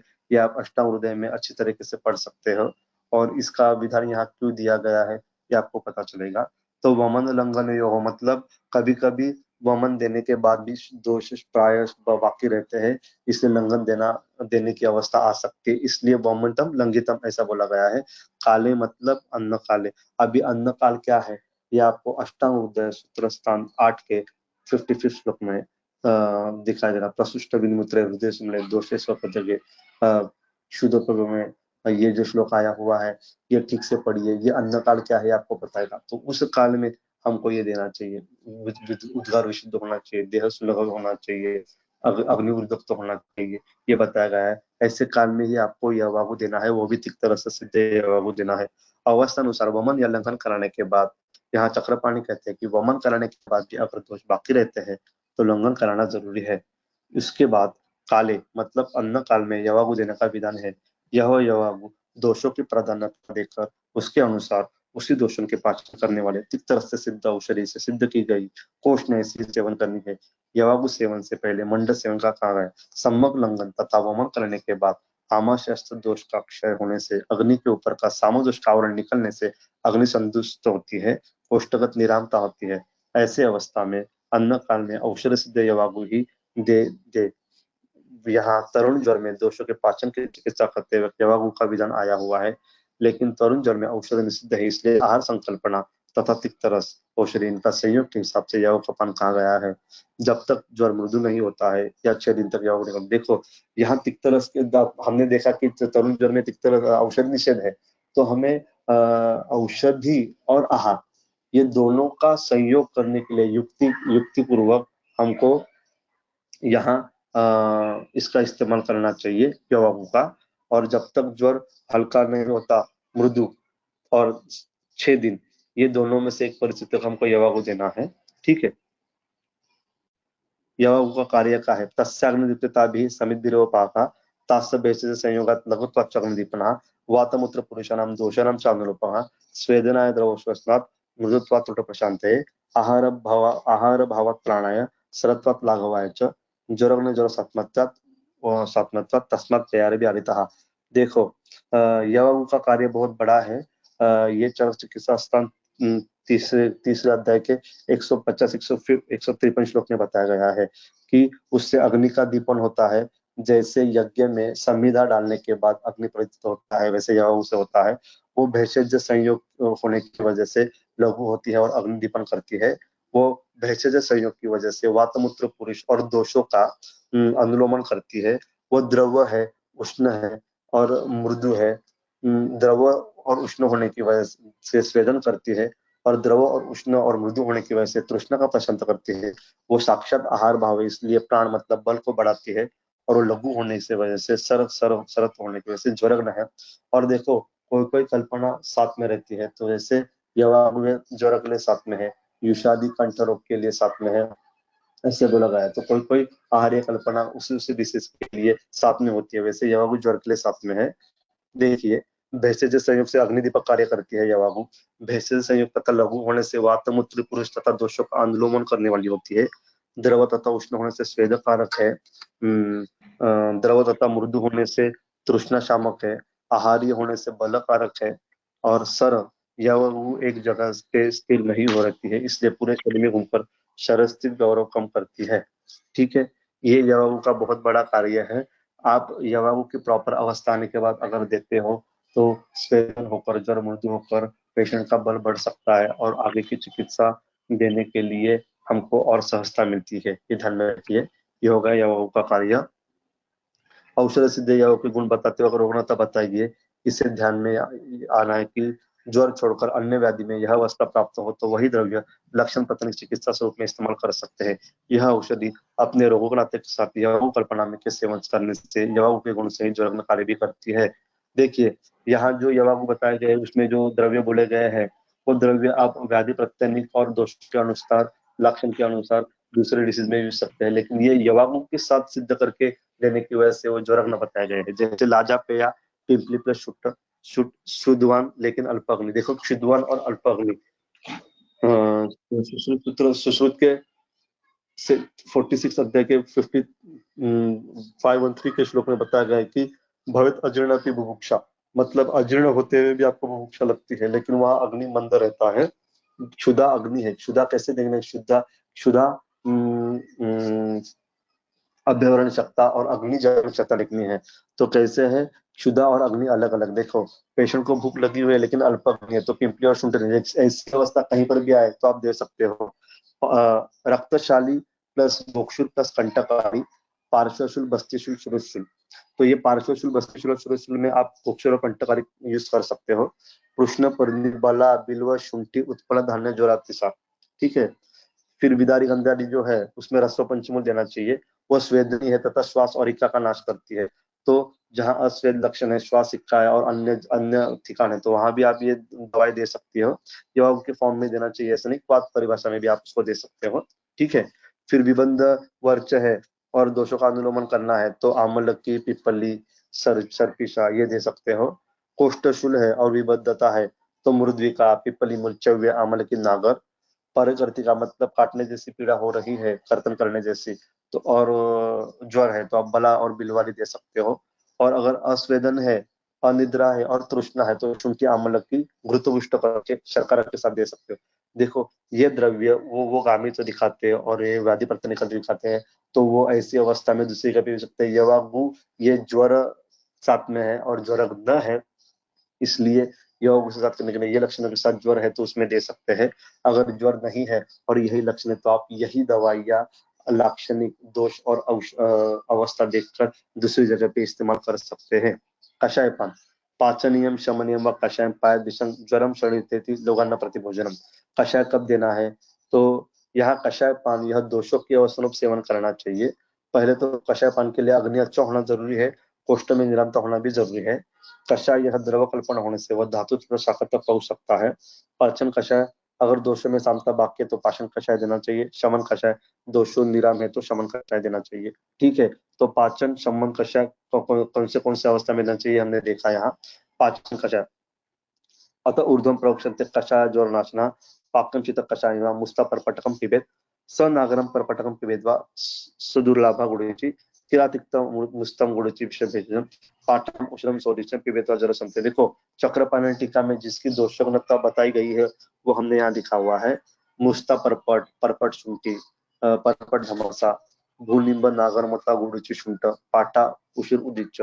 ये अलग अलग अवस्था में दोषानुसार, देखो ये यहाँ इकट्ठा बताते हैं, लेकिन अगर इन द्रव्यों के गुण देखे, इन द्रव्यों की व्याधिकता दोषकता देखी, उसके हिसाब हम टू द पॉइंट एकदम परफेक्ट समय पर और परफेक्ट अवस्था में इसका इस्तेमाल करेंगे तो उसके गुण ज्यादा दिखाई देंगे। जैसे परपट और धमासा मंदाग्नि और पित्त कफ दोष प्रकोप है तो दे सकते हैं। काले चिरायत, नागर मोथा, गुड़च और शुंठी वात कफ दोष में दे सकते हैं। और पाठा उशिर और उदिच पित्त में दे सकते हैं, ऐसा चक्रपाणि में कहा गया है। शमन कषाय, संतदाली ज्वर में जो बताया गया, कलिंगा पटोल से पट्टू रोहिणी, पटोलो सालिवा मुस्ता पाटा कुतो रोहिणी, निम्ब पटोल से मूर्तिका मुस्ता किरादिक्ता अमृता चंद्र विश्व भेषण गुड़चामलकम मुस्तम अर्धश्लोक समापा कषा समन्त्यास्तु पंच पंच विधान ज्वर संतत सत्कर निरुष। देखो, संतत ज्वर से लेके सतत अनिर्दिष्ट चतर तक हमने संप्राप्ति देखी थी वो दूरस्थ है।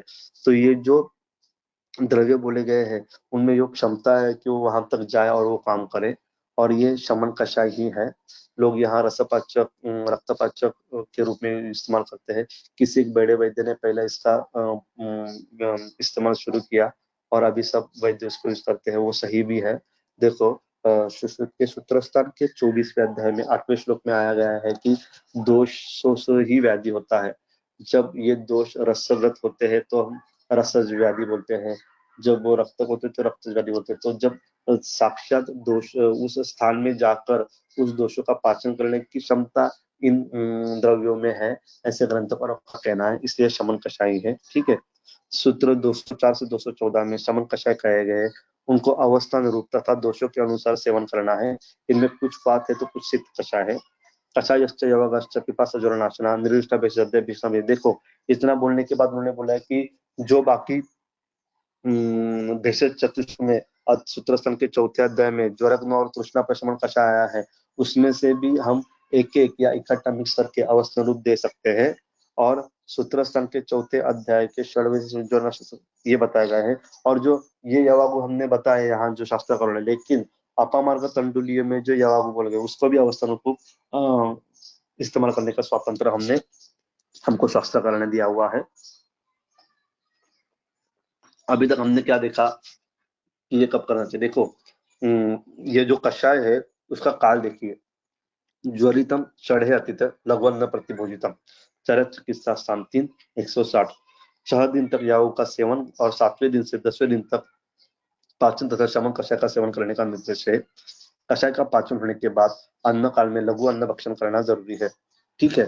तो इसका भी संदर्भ है कि जरितम चढ़े अतिथम। देखो हमने देखा पहले लंघन, फिर स्वेदन, यवागु। तो लंघन कब तक करना है? आदोषोपासना। फिर स्वेदन करना है दोषों के अनुसार। और फिर हमने देखा कि यवागु, यवागु 6 दिन तक करना है, वो भी अन्न काल में। और अन्न काल हमने देखा कि अष्टावक्र सूत्र स्थल के 8वें अध्याय की 58 में जो अवस्था बताई गई है वो अवस्था प्राप्त होने के बाद ये करना है और तिक्तर से करना है।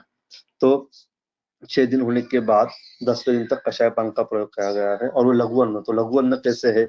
युषे ही आम्ले ही अनम्ले वा जांगले ही वा रचे हिते ही दशाहम यावत अश्नियात लघुवन्नम ज्वर शांति है। तो यवाग उत्तर काल में यूज अगर कफक प्रबल और अब और बलवत अग्निश्च तब यूज देना चाहिए। और वात प्राबल्य है और अग्नि का दुर्बल्य है, और वात प्राबल्य है वो दुर्बल है, तो उसमें मांसरस देना चाहिए। आम्ल जो है वो सात्विक के अनुसार देना चाहिए। यहाँ आम्ल मतलब दाढ़ी माली जो ज्वरनाशक बोले गए हैं और जो वात वृद्धि नहीं करते हैं, पित्त वृद्धि नहीं करते हैं, ऐसे जो बोले गए हैं वो ज्वरग्न आम्ल यूज करने चाहिए। ठीक है। कफ के प्रबलता हो तो यूज वात का अधिक हो तो मांस रस, आम्ल रस या सात्म तथा अग्नि के बल अनुसार विकल्प सेवन करना है।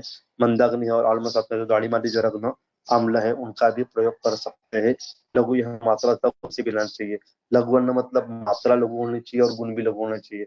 अगर अन्न काल प्राप्त हुआ है, अग्नि थोड़ा सा ही और आप गुरु अन्न देते हो तो वापस आम बढ़ सकता है, इसलिए लघु अन्न देना चाहिए। यथा योग्यम योज्य कषाय दोष पाचना ज्वर और तृष्णा आस्ते वरे से पक्षनाशा। तो एक जो कषाय दिए है वो काम क्या करते हैं? कषाय का कर्म अगर कषाय सही जगह सही अस्त में इस्तेमाल करे तो यह होता है ज्वर होते हैं और नाशक होते हैं, तृष्णा नाशक होते हैं, हास्य वरस नाशक होते हैं और अपक्षी नाशक मतलब अग्नि का वृद्ध करते हैं। ठीक है। तो अभी तक हमने लंघन, स्वेदन, यवागु और वो काल देखा। अभी जीर्ण ज्वर चिकित्सा प्रारंभ करते हैं।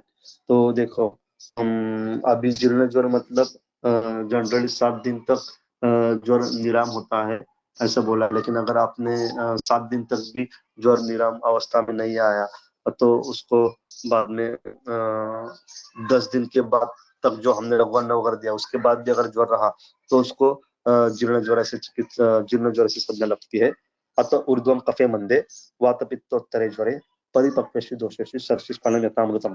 तो जीर्ण ज्वर मतलब 10 दिन के आगे। कफ मंदे मतलब देखो अभी तक हमने जो लघुवादिक्रम किया है, स्वेदन वगैरह किया है और कषाय पाचन दिए है, तो भले ज्वर रहा तो निराम होने की संभावना ज्यादा होगी और उसमें कफ दोष का क्षय जरूर होगा और वो वात पित्तोत्तर अवस्था रहेगी। तो यहाँ रुक्षता से और तेज से अग्निवृद्धि होकर और ज्वर बढ़ा हुआ दिखाई देता है, लेकिन ये ज्वर विराम होने की संभावना मतलब बहुत जरूरी हो सकती है। और वातपित्त अवस्था में परिपक्व है, मतलब दोषों का पूर्णता पाचन हुआ है और लंघित लक्षण उपस्थित है। तो देखिए, अतः ऊर्ध्वम कफे मंदे वातपित्तोत्तर ज्वरे, जीर्ण ज्वर में अगर कफ मंद है यानी क्षीण हुआ है, वातपित्तोत्तर अवस्था है, लंघन की वजह से अग्नि ठीक ठाक थोड़ा, और सिर्फ रुक्षता और उष्णता से तेज बढ़कर शरीर की उष्णता बढ़ी और लंघन लक्षण उपस्थित है, तो उसमें शर्पिष्पानम यथा अमृतम। ठीक है, 10 दिन हो गए हैं और ऊपर ये सही अवस्था प्राप्त, उसमें गुरुत्वान अमृतकारक होता है। दशाहर उत्तरम तु लंगाडिना कफाक्षिणो भवति ज्वर संतापेन च रुक्षेण धातु शोषणाचं वातपित्त वर्धते यत्तु पेया कषाय सर्पी क्षीरवेचनम षड षड जत्तम तत्क्रियाम तेन धर्तुम द्वितीय षडहम एवं। देखो, ये कैसे मालूम है? अभी तक हमने जो लंगन आदि क्रम किए, तो उसके हिसाब से कफ क्षीण हुआ रहता है। तो यहाँ नीचे लिखा गया कि 10 दिन के बाद लंगन आदि क्रम से प्राय कफ क्षीण की अवस्था आती है और ज्वर के संताप से रुक्षण होकर धातुओं के शोषण से वात तथा पित्त वृद्धि होती है। ठीक है, यहाँ धातुओं के शोषण से क्षय होकर वात होती है और वात का सहचरित्व अग्नि होने की वजह से और वहां उष्मा पहले से उपस्थित होने की वजह से और उष्मा बढ़ता है, जैसे बोला गया है। तो जुर्ने जुर्ने घृतपान ही क्यों? वृक्षम ही तेजो जरकृत तेजसा वृक्षितस्य च ममन स्वेद काला अंबुकषाय गुल लघु भोजनैः स स्यात् अति बलो धातुः स चारे सदा गतिः तस्य शमनम सर्पिस दीप्तस्य व अम्बुवेश्मनः। जैसे किसी घर में आग लगी हुई है और वहां पानी छिड़कने से वो आग शांत होती है, वैसे जीर्ण ज्वर में घृतपान करने से ज्वर शांत होने की संभावना है। लेकिन यहाँ घृतपान ही क्यों देना चाहिए, अन्य क्यों नहीं देना चाहिए? इसका विधान आया हुआ है। ज्वरस्मस्ते रुक्षता आती है तथा वमदानी से भी रुक्षता बढ़ती है, उससे सहचरी वायु से धातुस्थ अग्नि बढ़ती है और अग्नि समान होने से पित्त वृद्धि होती है। इस अवस्था में घृत ऐसा ही शमन करता है जैसे आग लगी हुई है घर पे पानी का काम।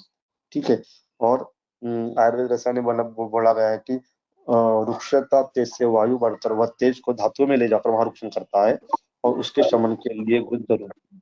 ठीक है, ये हो गया घृतपान दिन ज्वर में।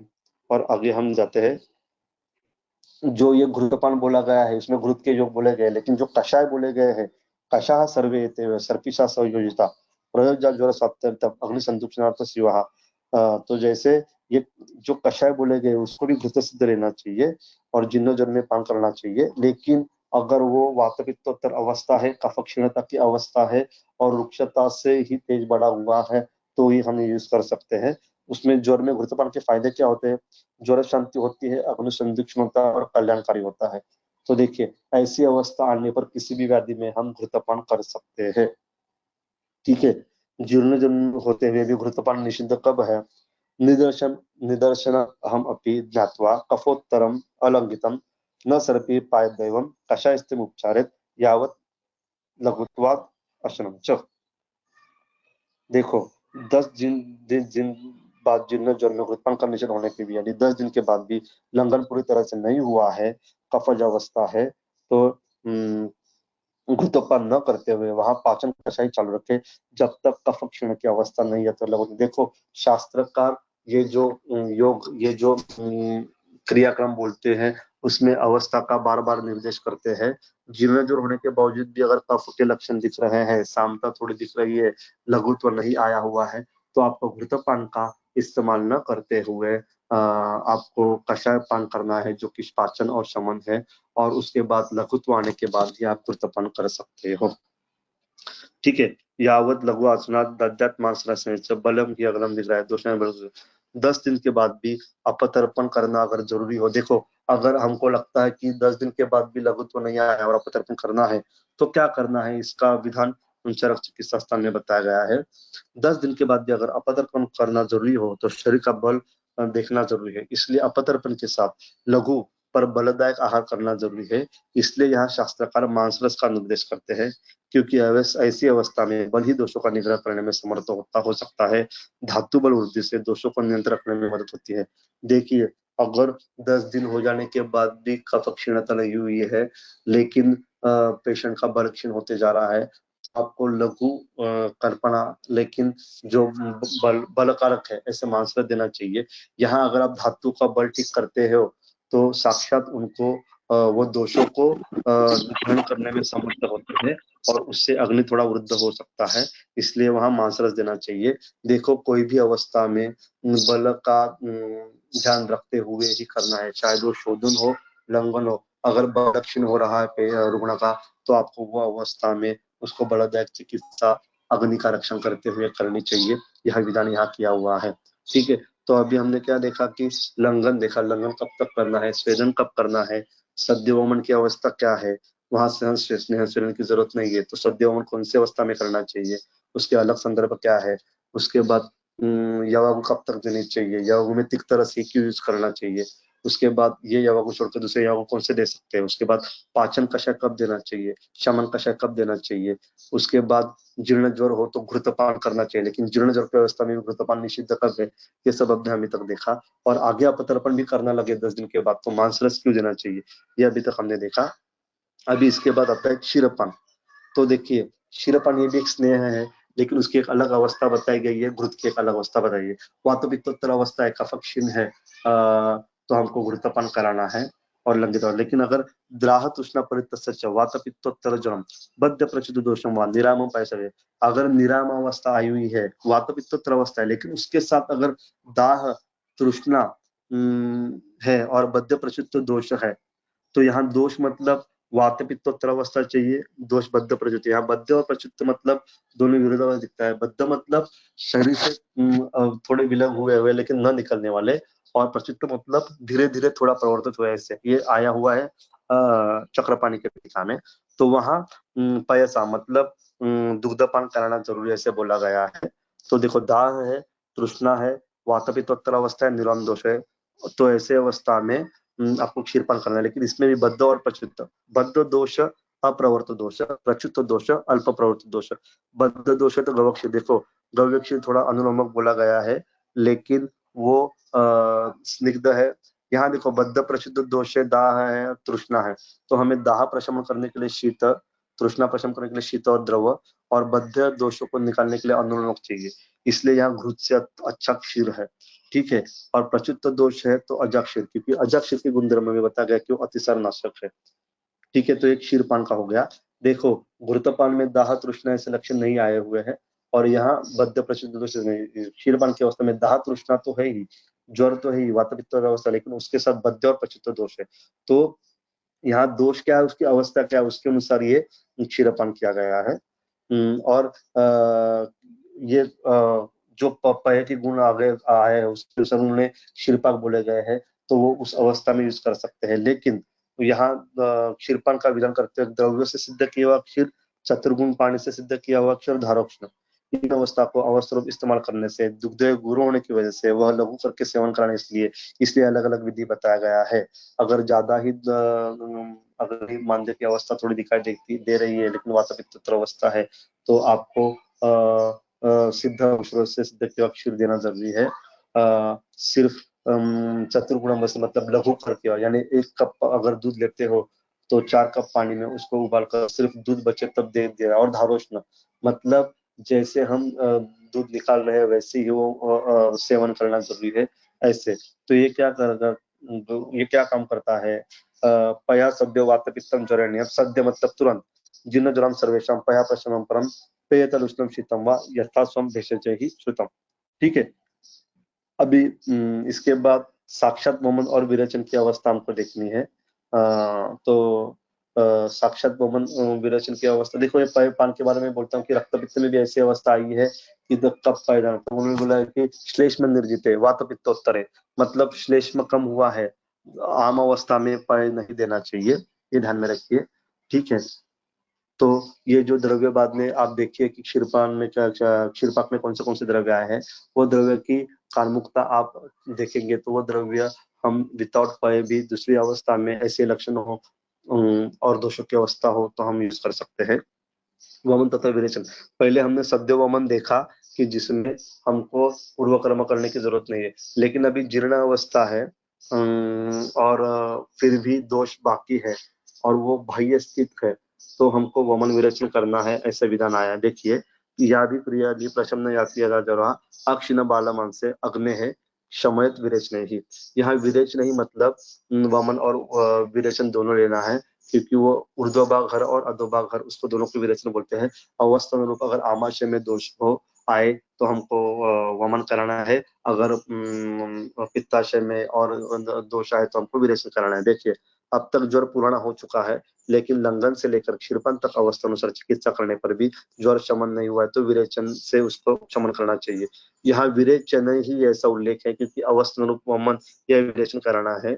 यह करते वक्त ध्यान रखना चाहिए कि दोष परिपक्व हो, रुग्ण का बल अच्छा हो, मांसक क्षय नहीं हुआ हो और अग्नि अच्छा हो। देखो, अभी तक हमने लंघन आदि क्रम किए, तो उससे अग्नि धीरे धीरे धीरे थोड़ा बढ़ सकता है, लेकिन सिर्फ उष्णता की वजह से और रुक्षता की वजह से वो रह सकता है, और दोष आमाशय में नहीं होंगे।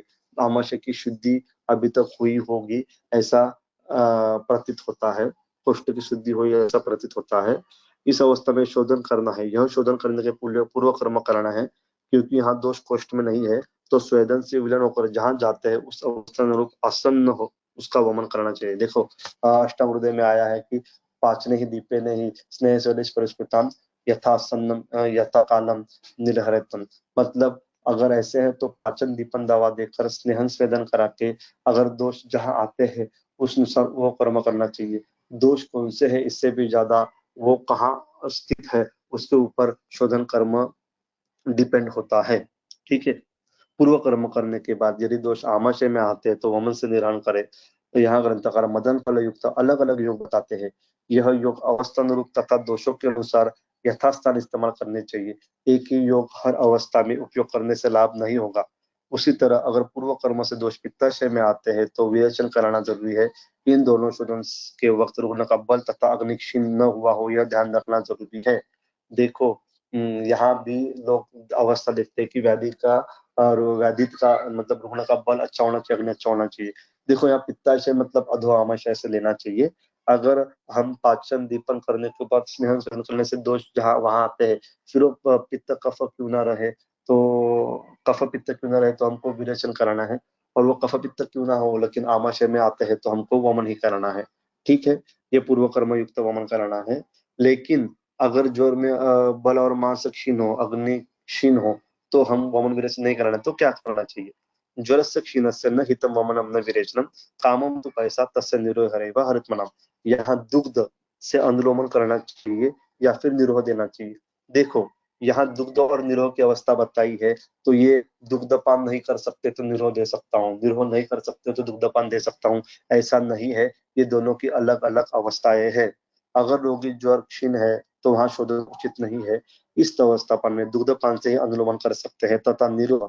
लेकिन निहर और दुग्धपान यह एक दूसरे के पर्याय स्वरूप नहीं है, अवस्था अनुरूप विकल्प करना है। अभी निरोह की अवस्था क्या है? त्रिमलान बस्तिर हरे पक्वाशय स्थितम चक्रचरक चिकित्सा स्थान 3 171। अगर दोष पक्वाशय में स्थित है तो दोष कौन सा भी है लेकिन वह पक्वाशय में है तो निरोहन करके उसको जीतना चाहिए। वमन और विरेचन की अपेक्षा में निरोह में रुग्ण की बल हानि कम होती है। और निरोह करने से क्या होता है? देखो, अगर दोष पक्वाशय में आते हैं तो ही उसको करना है, और अगर वो पित्ताशय तक सीमित है लेकिन रुग्ण का बल कम है तो हमको सिर्फ पय देना चाहिए। और पय का विधान हमने देखा, क्षीरपान। तो निरोह क्या करता है? निरोह बलम अग्निम च विजरत्वम च मुदम रुचिम परिपक्वेषु दोषेषु प्रयुक्त श्रम। परिपक्व दोषों में अगर निरोह देते हो तो वो अग्नि वृद्धि करता है, ज्वर को हटाता है, और मुद मतलब प्रसन्नता लाता है और रुचि करता है, और उसको वो बल भी बढ़ाता है। तो ये हो गई निरोध की अवस्था। अभी जीर्ण ज्वर में अनुवासन की अवस्था। ज्वरे पुराणे संक्षीणे कफ पित्ते दृढ़ाग्ने है वृक्षबद्ध पुरुष है प्रदद्यात अनुवासनम। देखो, यहाँ पुराण क्यों बताया गया है? ज्वर जीर्ण होने के बाद भी बहुत देर तक भी अगर बचाया रहता है और उसका अग्नि अच्छा है, कफ पित्त कम हुए है, और उसमें एक अवस्था आ गया है कि अनुवासन कब देते, तो रुद्ध पुरुषाय वृक्षबद्ध पुरुषाय, मतलब जब वृक्ष और बद्ध पुरुष है तो ही अनुवासन देना चाहिए। देखिए, जीर्ण ज्वर का अधिकरण होते हुए भी पुराने यह संज्ञा का उपयोग करने का अभिप्राय यह है कि बहुत ही जीर्णावस्था है, कफ तथा पित्त क्षीण हुए हुए है, अग्नि प्रवृद्ध है आमाशय शुद्ध होने से, लेकिन पक्वाशय में अत्यधिक रुक्षता होने से रुक्ष तथा बद्ध पुरुष है। इस अवस्था में पक्वाशय में स्नेहन करना जरूरी होता है, लेकिन अनुवासन के लिए सिर्फ तेल दिया तो वो औष्ण्य बढ़ाकर अग्नि को दुर्बल करके और तेल दुर्जरत होने के अग्नि को दुर्बल करके वो सामावस्था बढ़ाकर ज्वर और को बढ़ा सकता है। इसलिए यहाँ यमक स्नेह प्रयोग करने के लिए बोला गया है। जो भी ज्वर में अनुवासन आए हुए हैं, यहाँ यमक है, घी और तेल साथ में यूज किया गया है। इसका उपयोग इसलिए किया गया है कि सिर्फ तेल देते हुए उष्ण बढ़ेगा, रुक्ष बढ़ेगा और फिर दुर्जर है, इसलिए आमता हो सकती है और अग्निमांद्य हो सकता है। इसलिए यमक स्नेह देने का विधान किया गया है। ठीक है, लेकिन अनुवासन की अवस्था में और वृद्ध और बद्ध पुरुष होना चाहिए, दोष पक्वाशय में होने जरूरी है और अग्नि अच्छा होना जरूरी है और कफ पित्त क्षीण हुए हुए होने जरूरी है, ये देखना जरूरी है। ठीक है, इसके बाद आता है शिरोविरचन। देखो, इतना सब करने के बावजूद भी अगर दोष अवस्था रूप हम देखेंगे, अगर वो दोष सिर में स्थित है तो वहां शिरशूल आएगा, शिरो गौरव होगा और विविध इंद्रिय मतलब इंद्रिय पुत्र काम, जैसे किसी अभी हम देखते हैं कोरोना की स्थिति में कि गंध नहीं आता है, स्वाद नहीं पता चलता है, ऐसे है तो वहां शिरोविरेचन मत्स्य करना जरूरी है। तो यहाँ शिरोविरेचन मतलब कफवात अवस्था होनी जरूरी है, दुरुद्ध होना जरूरी है, ऐसा अपेक्षित है। और यहाँ शिरोविरेचन द्रव्य का साक्षात वर्णन चरक ने नहीं किया है, उन्होंने कहा गया कि अपमान का तंडुल में जो शिरोविरेचन द्रव्य बनाए गए हैं वही इस्तेमाल कीजिए। ठीक है, इसके बाद वही परिमार्जन। देखिए, हमने सौम्य और अग्नेय ऐसे देखा गया था। तो सौम्य मतलब जो सौम्य ज्वर है उसमें और अग्नेय ज्वर ऐसे देखा गया था। अग्नेय ज्वर में पित्त और वात की वृद्धि की वजह से या फिर पित्त की वृद्धि की वजह से अग्नि होती है और उसमें शीतकामिता होती है, और सौम्य ज्वर में उष्णकामिता होती है। तो उसके अनुसार हमको अभ्यंग, प्रदेह, परिषेक, अवगाह क्या करना है दिखाया गया है। यहाँ बाद में जो किया गया है, यहाँ दोष जनरली आमाशय कोष्ठ छोड़कर बाह्य स्थिति यानी त्वचा में होने की संभावना ज्यादा होती है, तो वहां जाकर साक्षात चिकित्सा करने के लिए योग बताए गए हैं। और यहाँ चंद्राद्य तेल, अवृद्ध तेल वगैरह आया हुआ है, यहाँ बहुत से द्रव्य है और वहां नीचे लिखा गया है कि इत्तेच अन्य, इस प्रकार के अलग द्रव्य आप यूज कर सकते हैं यथा समूह जो है और उसके हिसाब से आप उसको इस्तेमाल कर सकते हैं।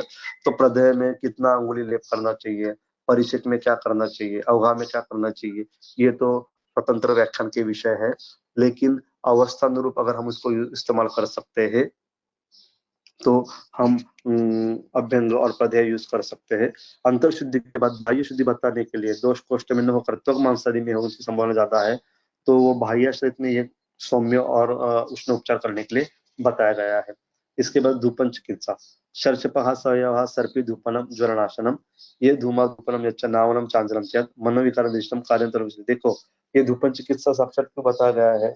अभी जो बालकों में ग्रह चिकित्सा बताते हुए आया हुआ है और ज्वर में भी एक धूपन चिकित्सा का योग आया हुआ है। ये विषम ज्वर और आगंतुक ज्वर में ज्यादातर यूज किया जाता है क्योंकि उसमें भूताभिसंग अभिशापज्य किया जाता है, लेकिन ये इतर ज्वर में भी हम यूज कर सकते हैं। और यहाँ नावन और अंजन यूज करने के लिए बोला गया। तो यहाँ जो बोला गया है कि मनोविकार, यहाँ मनोविकार मतलब उन्माद, तो उन्माद में जो भी धूपन योग आए हुए हैं वो हम यहाँ यूज कर सकते हैं। ठीक है, तो ये आगंतुक ज्वर के हिसाब से थोड़ी चिकित्सा है। अभी इसके बाद आता है पुनरावर्तक ज्वर।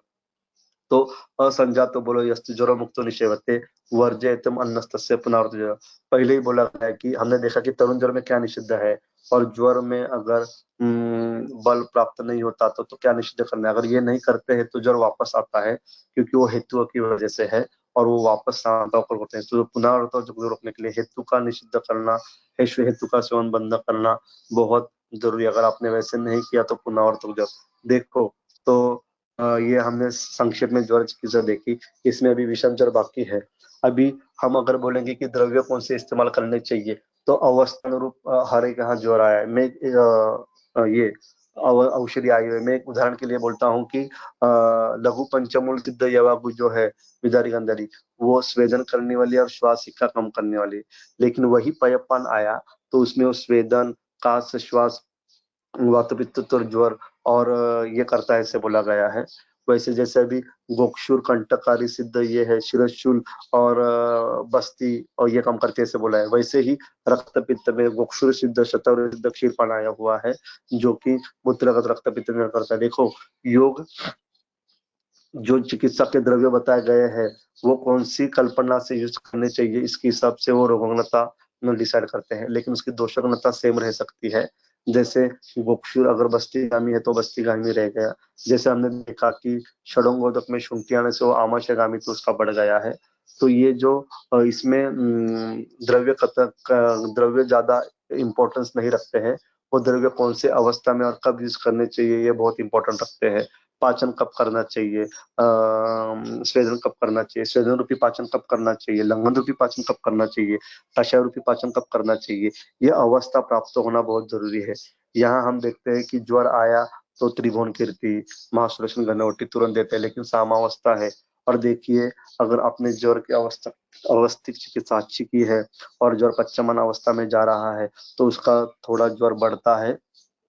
और उसमें प्रलाप आदि लक्षण बढ़ने लगते हैं। वो ये दिखाते हैं कि दोष मध्य मार्ग से निकलकर कोष्ठ में आने के लिए निकल रहे हैं।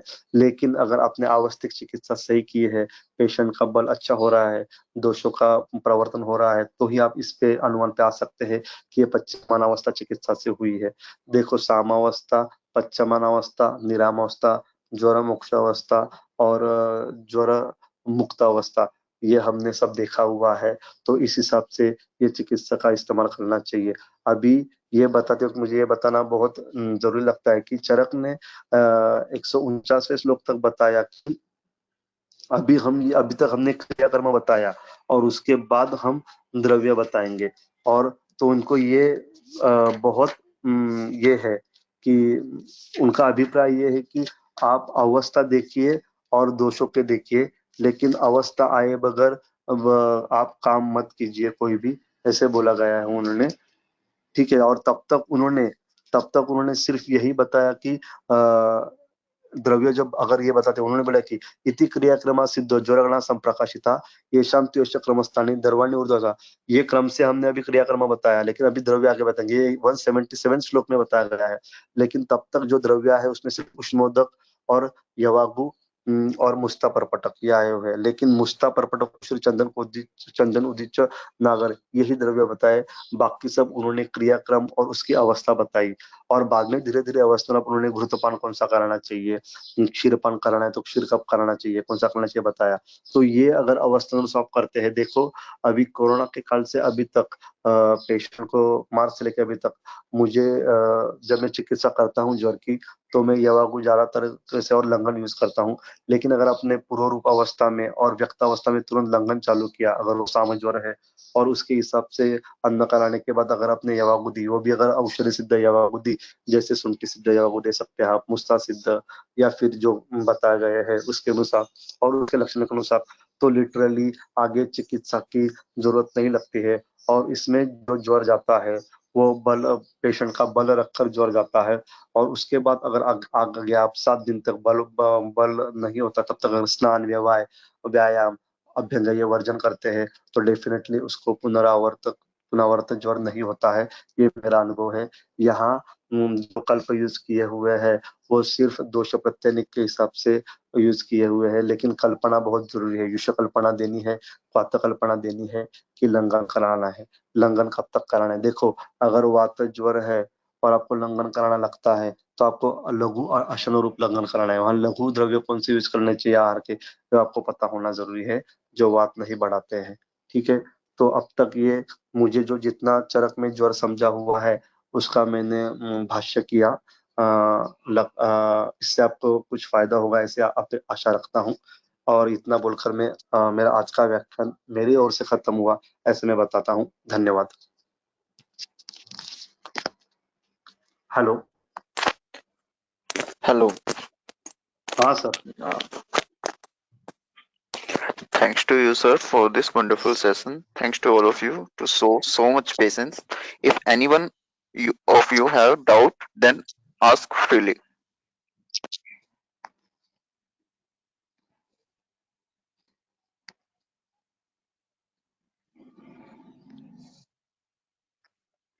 हेलो। जी सर। अगर किसी आप को में कुछ से डाउट? किसी के भी कोई भी डाउट है फीवर को लेके, तो आप पूछ सकते हैं।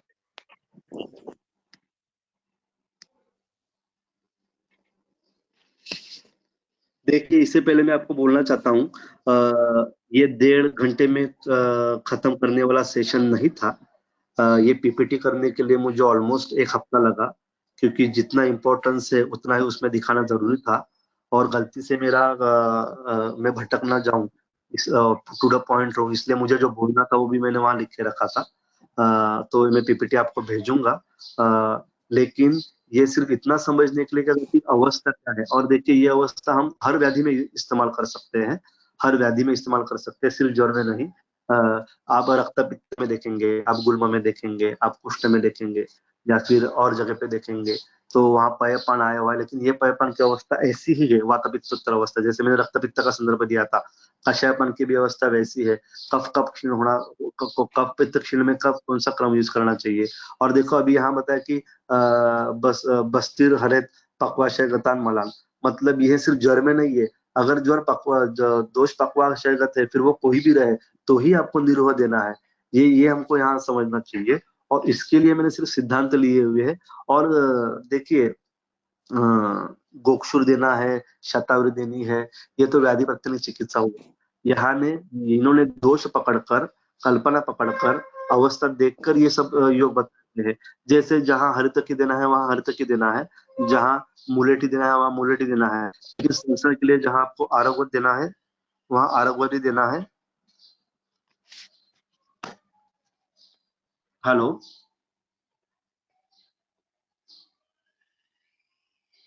Hello.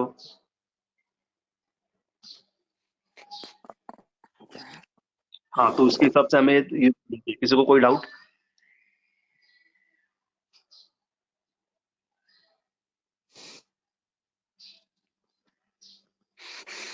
No, sir, continue, please. मेरा हो गया है मैडम। नहीं, जो आप बोल रहे थे ना, आपकी बात। हाँ, मैं वही बोल रहा हूँ। दोष कौन से है इसको ज्यादा इम्पोर्टेंस नहीं रहता है। अगर दोष कफ पित्त है लेकिन वो पित्ताशय में है, तो आपको स्त्रंसन नहीं करना है। ये हमें यहाँ समझना है। दोष कफ पित्त ही है लेकिन वो पक्वाशय में है, तो देखिए, ये अष्टांग संग्रह के, अष्टांग हृदय के 12वें 13वें अध्याय में आया हुआ है कि स्थान देखकर चिकित्सा करें। ठीक है। और वो बलवान है, स्थान में कौन सा दोष बलवान है उसके साथ स्थानीय की चिकित्सा करनी चाहिए, या फिर जो दूसरा दोष आया उसकी चिकित्सा करनी है। इसके लिए अच्छा बहुत श्लोक दिया गया है, तो वो आप पढ़िए, और उसके हिसाब से आपको पता चलेगा कि दोष इंपॉर्टेंस है ही। लेकिन जैसे वमन में कफप्राय दोष है हम बोल रहे हैं, लेकिन अगर वो आमाशय में नहीं है, तो वमन करा कर कुछ मतलब नहीं है। ठीक है। और दोष कफप्राय है लेकिन वो हमको पित्ताशय में उपस्थित दिख रहा है, तो ऑब्वियसली हमको उसको विरेचन से ही हरण करना है। और दोष पक्वाशय में तो निरोह से ही करना है। लेकिन जब निरोह कब देना है, अनुवासन कब देना है, तो अनुवासन देने के लिए अग्नि और निरोध देने के लिए अग्नि बहुत अच्छा होना जरूरी है। ये देखिए, मतलब अग्नि कब अच्छा होगा, जब आमाशय में दोष नहीं रहेंगे तभी अग्नि अच्छा रहेगा। ये तो संभव तंत्र युक्ति से हमको पता होना चाहिए। और जब अग्नि गलत है तब हम वमन दे सकते हैं। वहां बल की अपेक्षा है, अग्नि की ज्यादा अपेक्षा नहीं है, ये ध्यान में रखिए। Okay,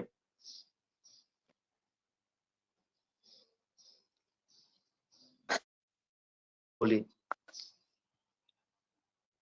I think, sir, it's time to close our session.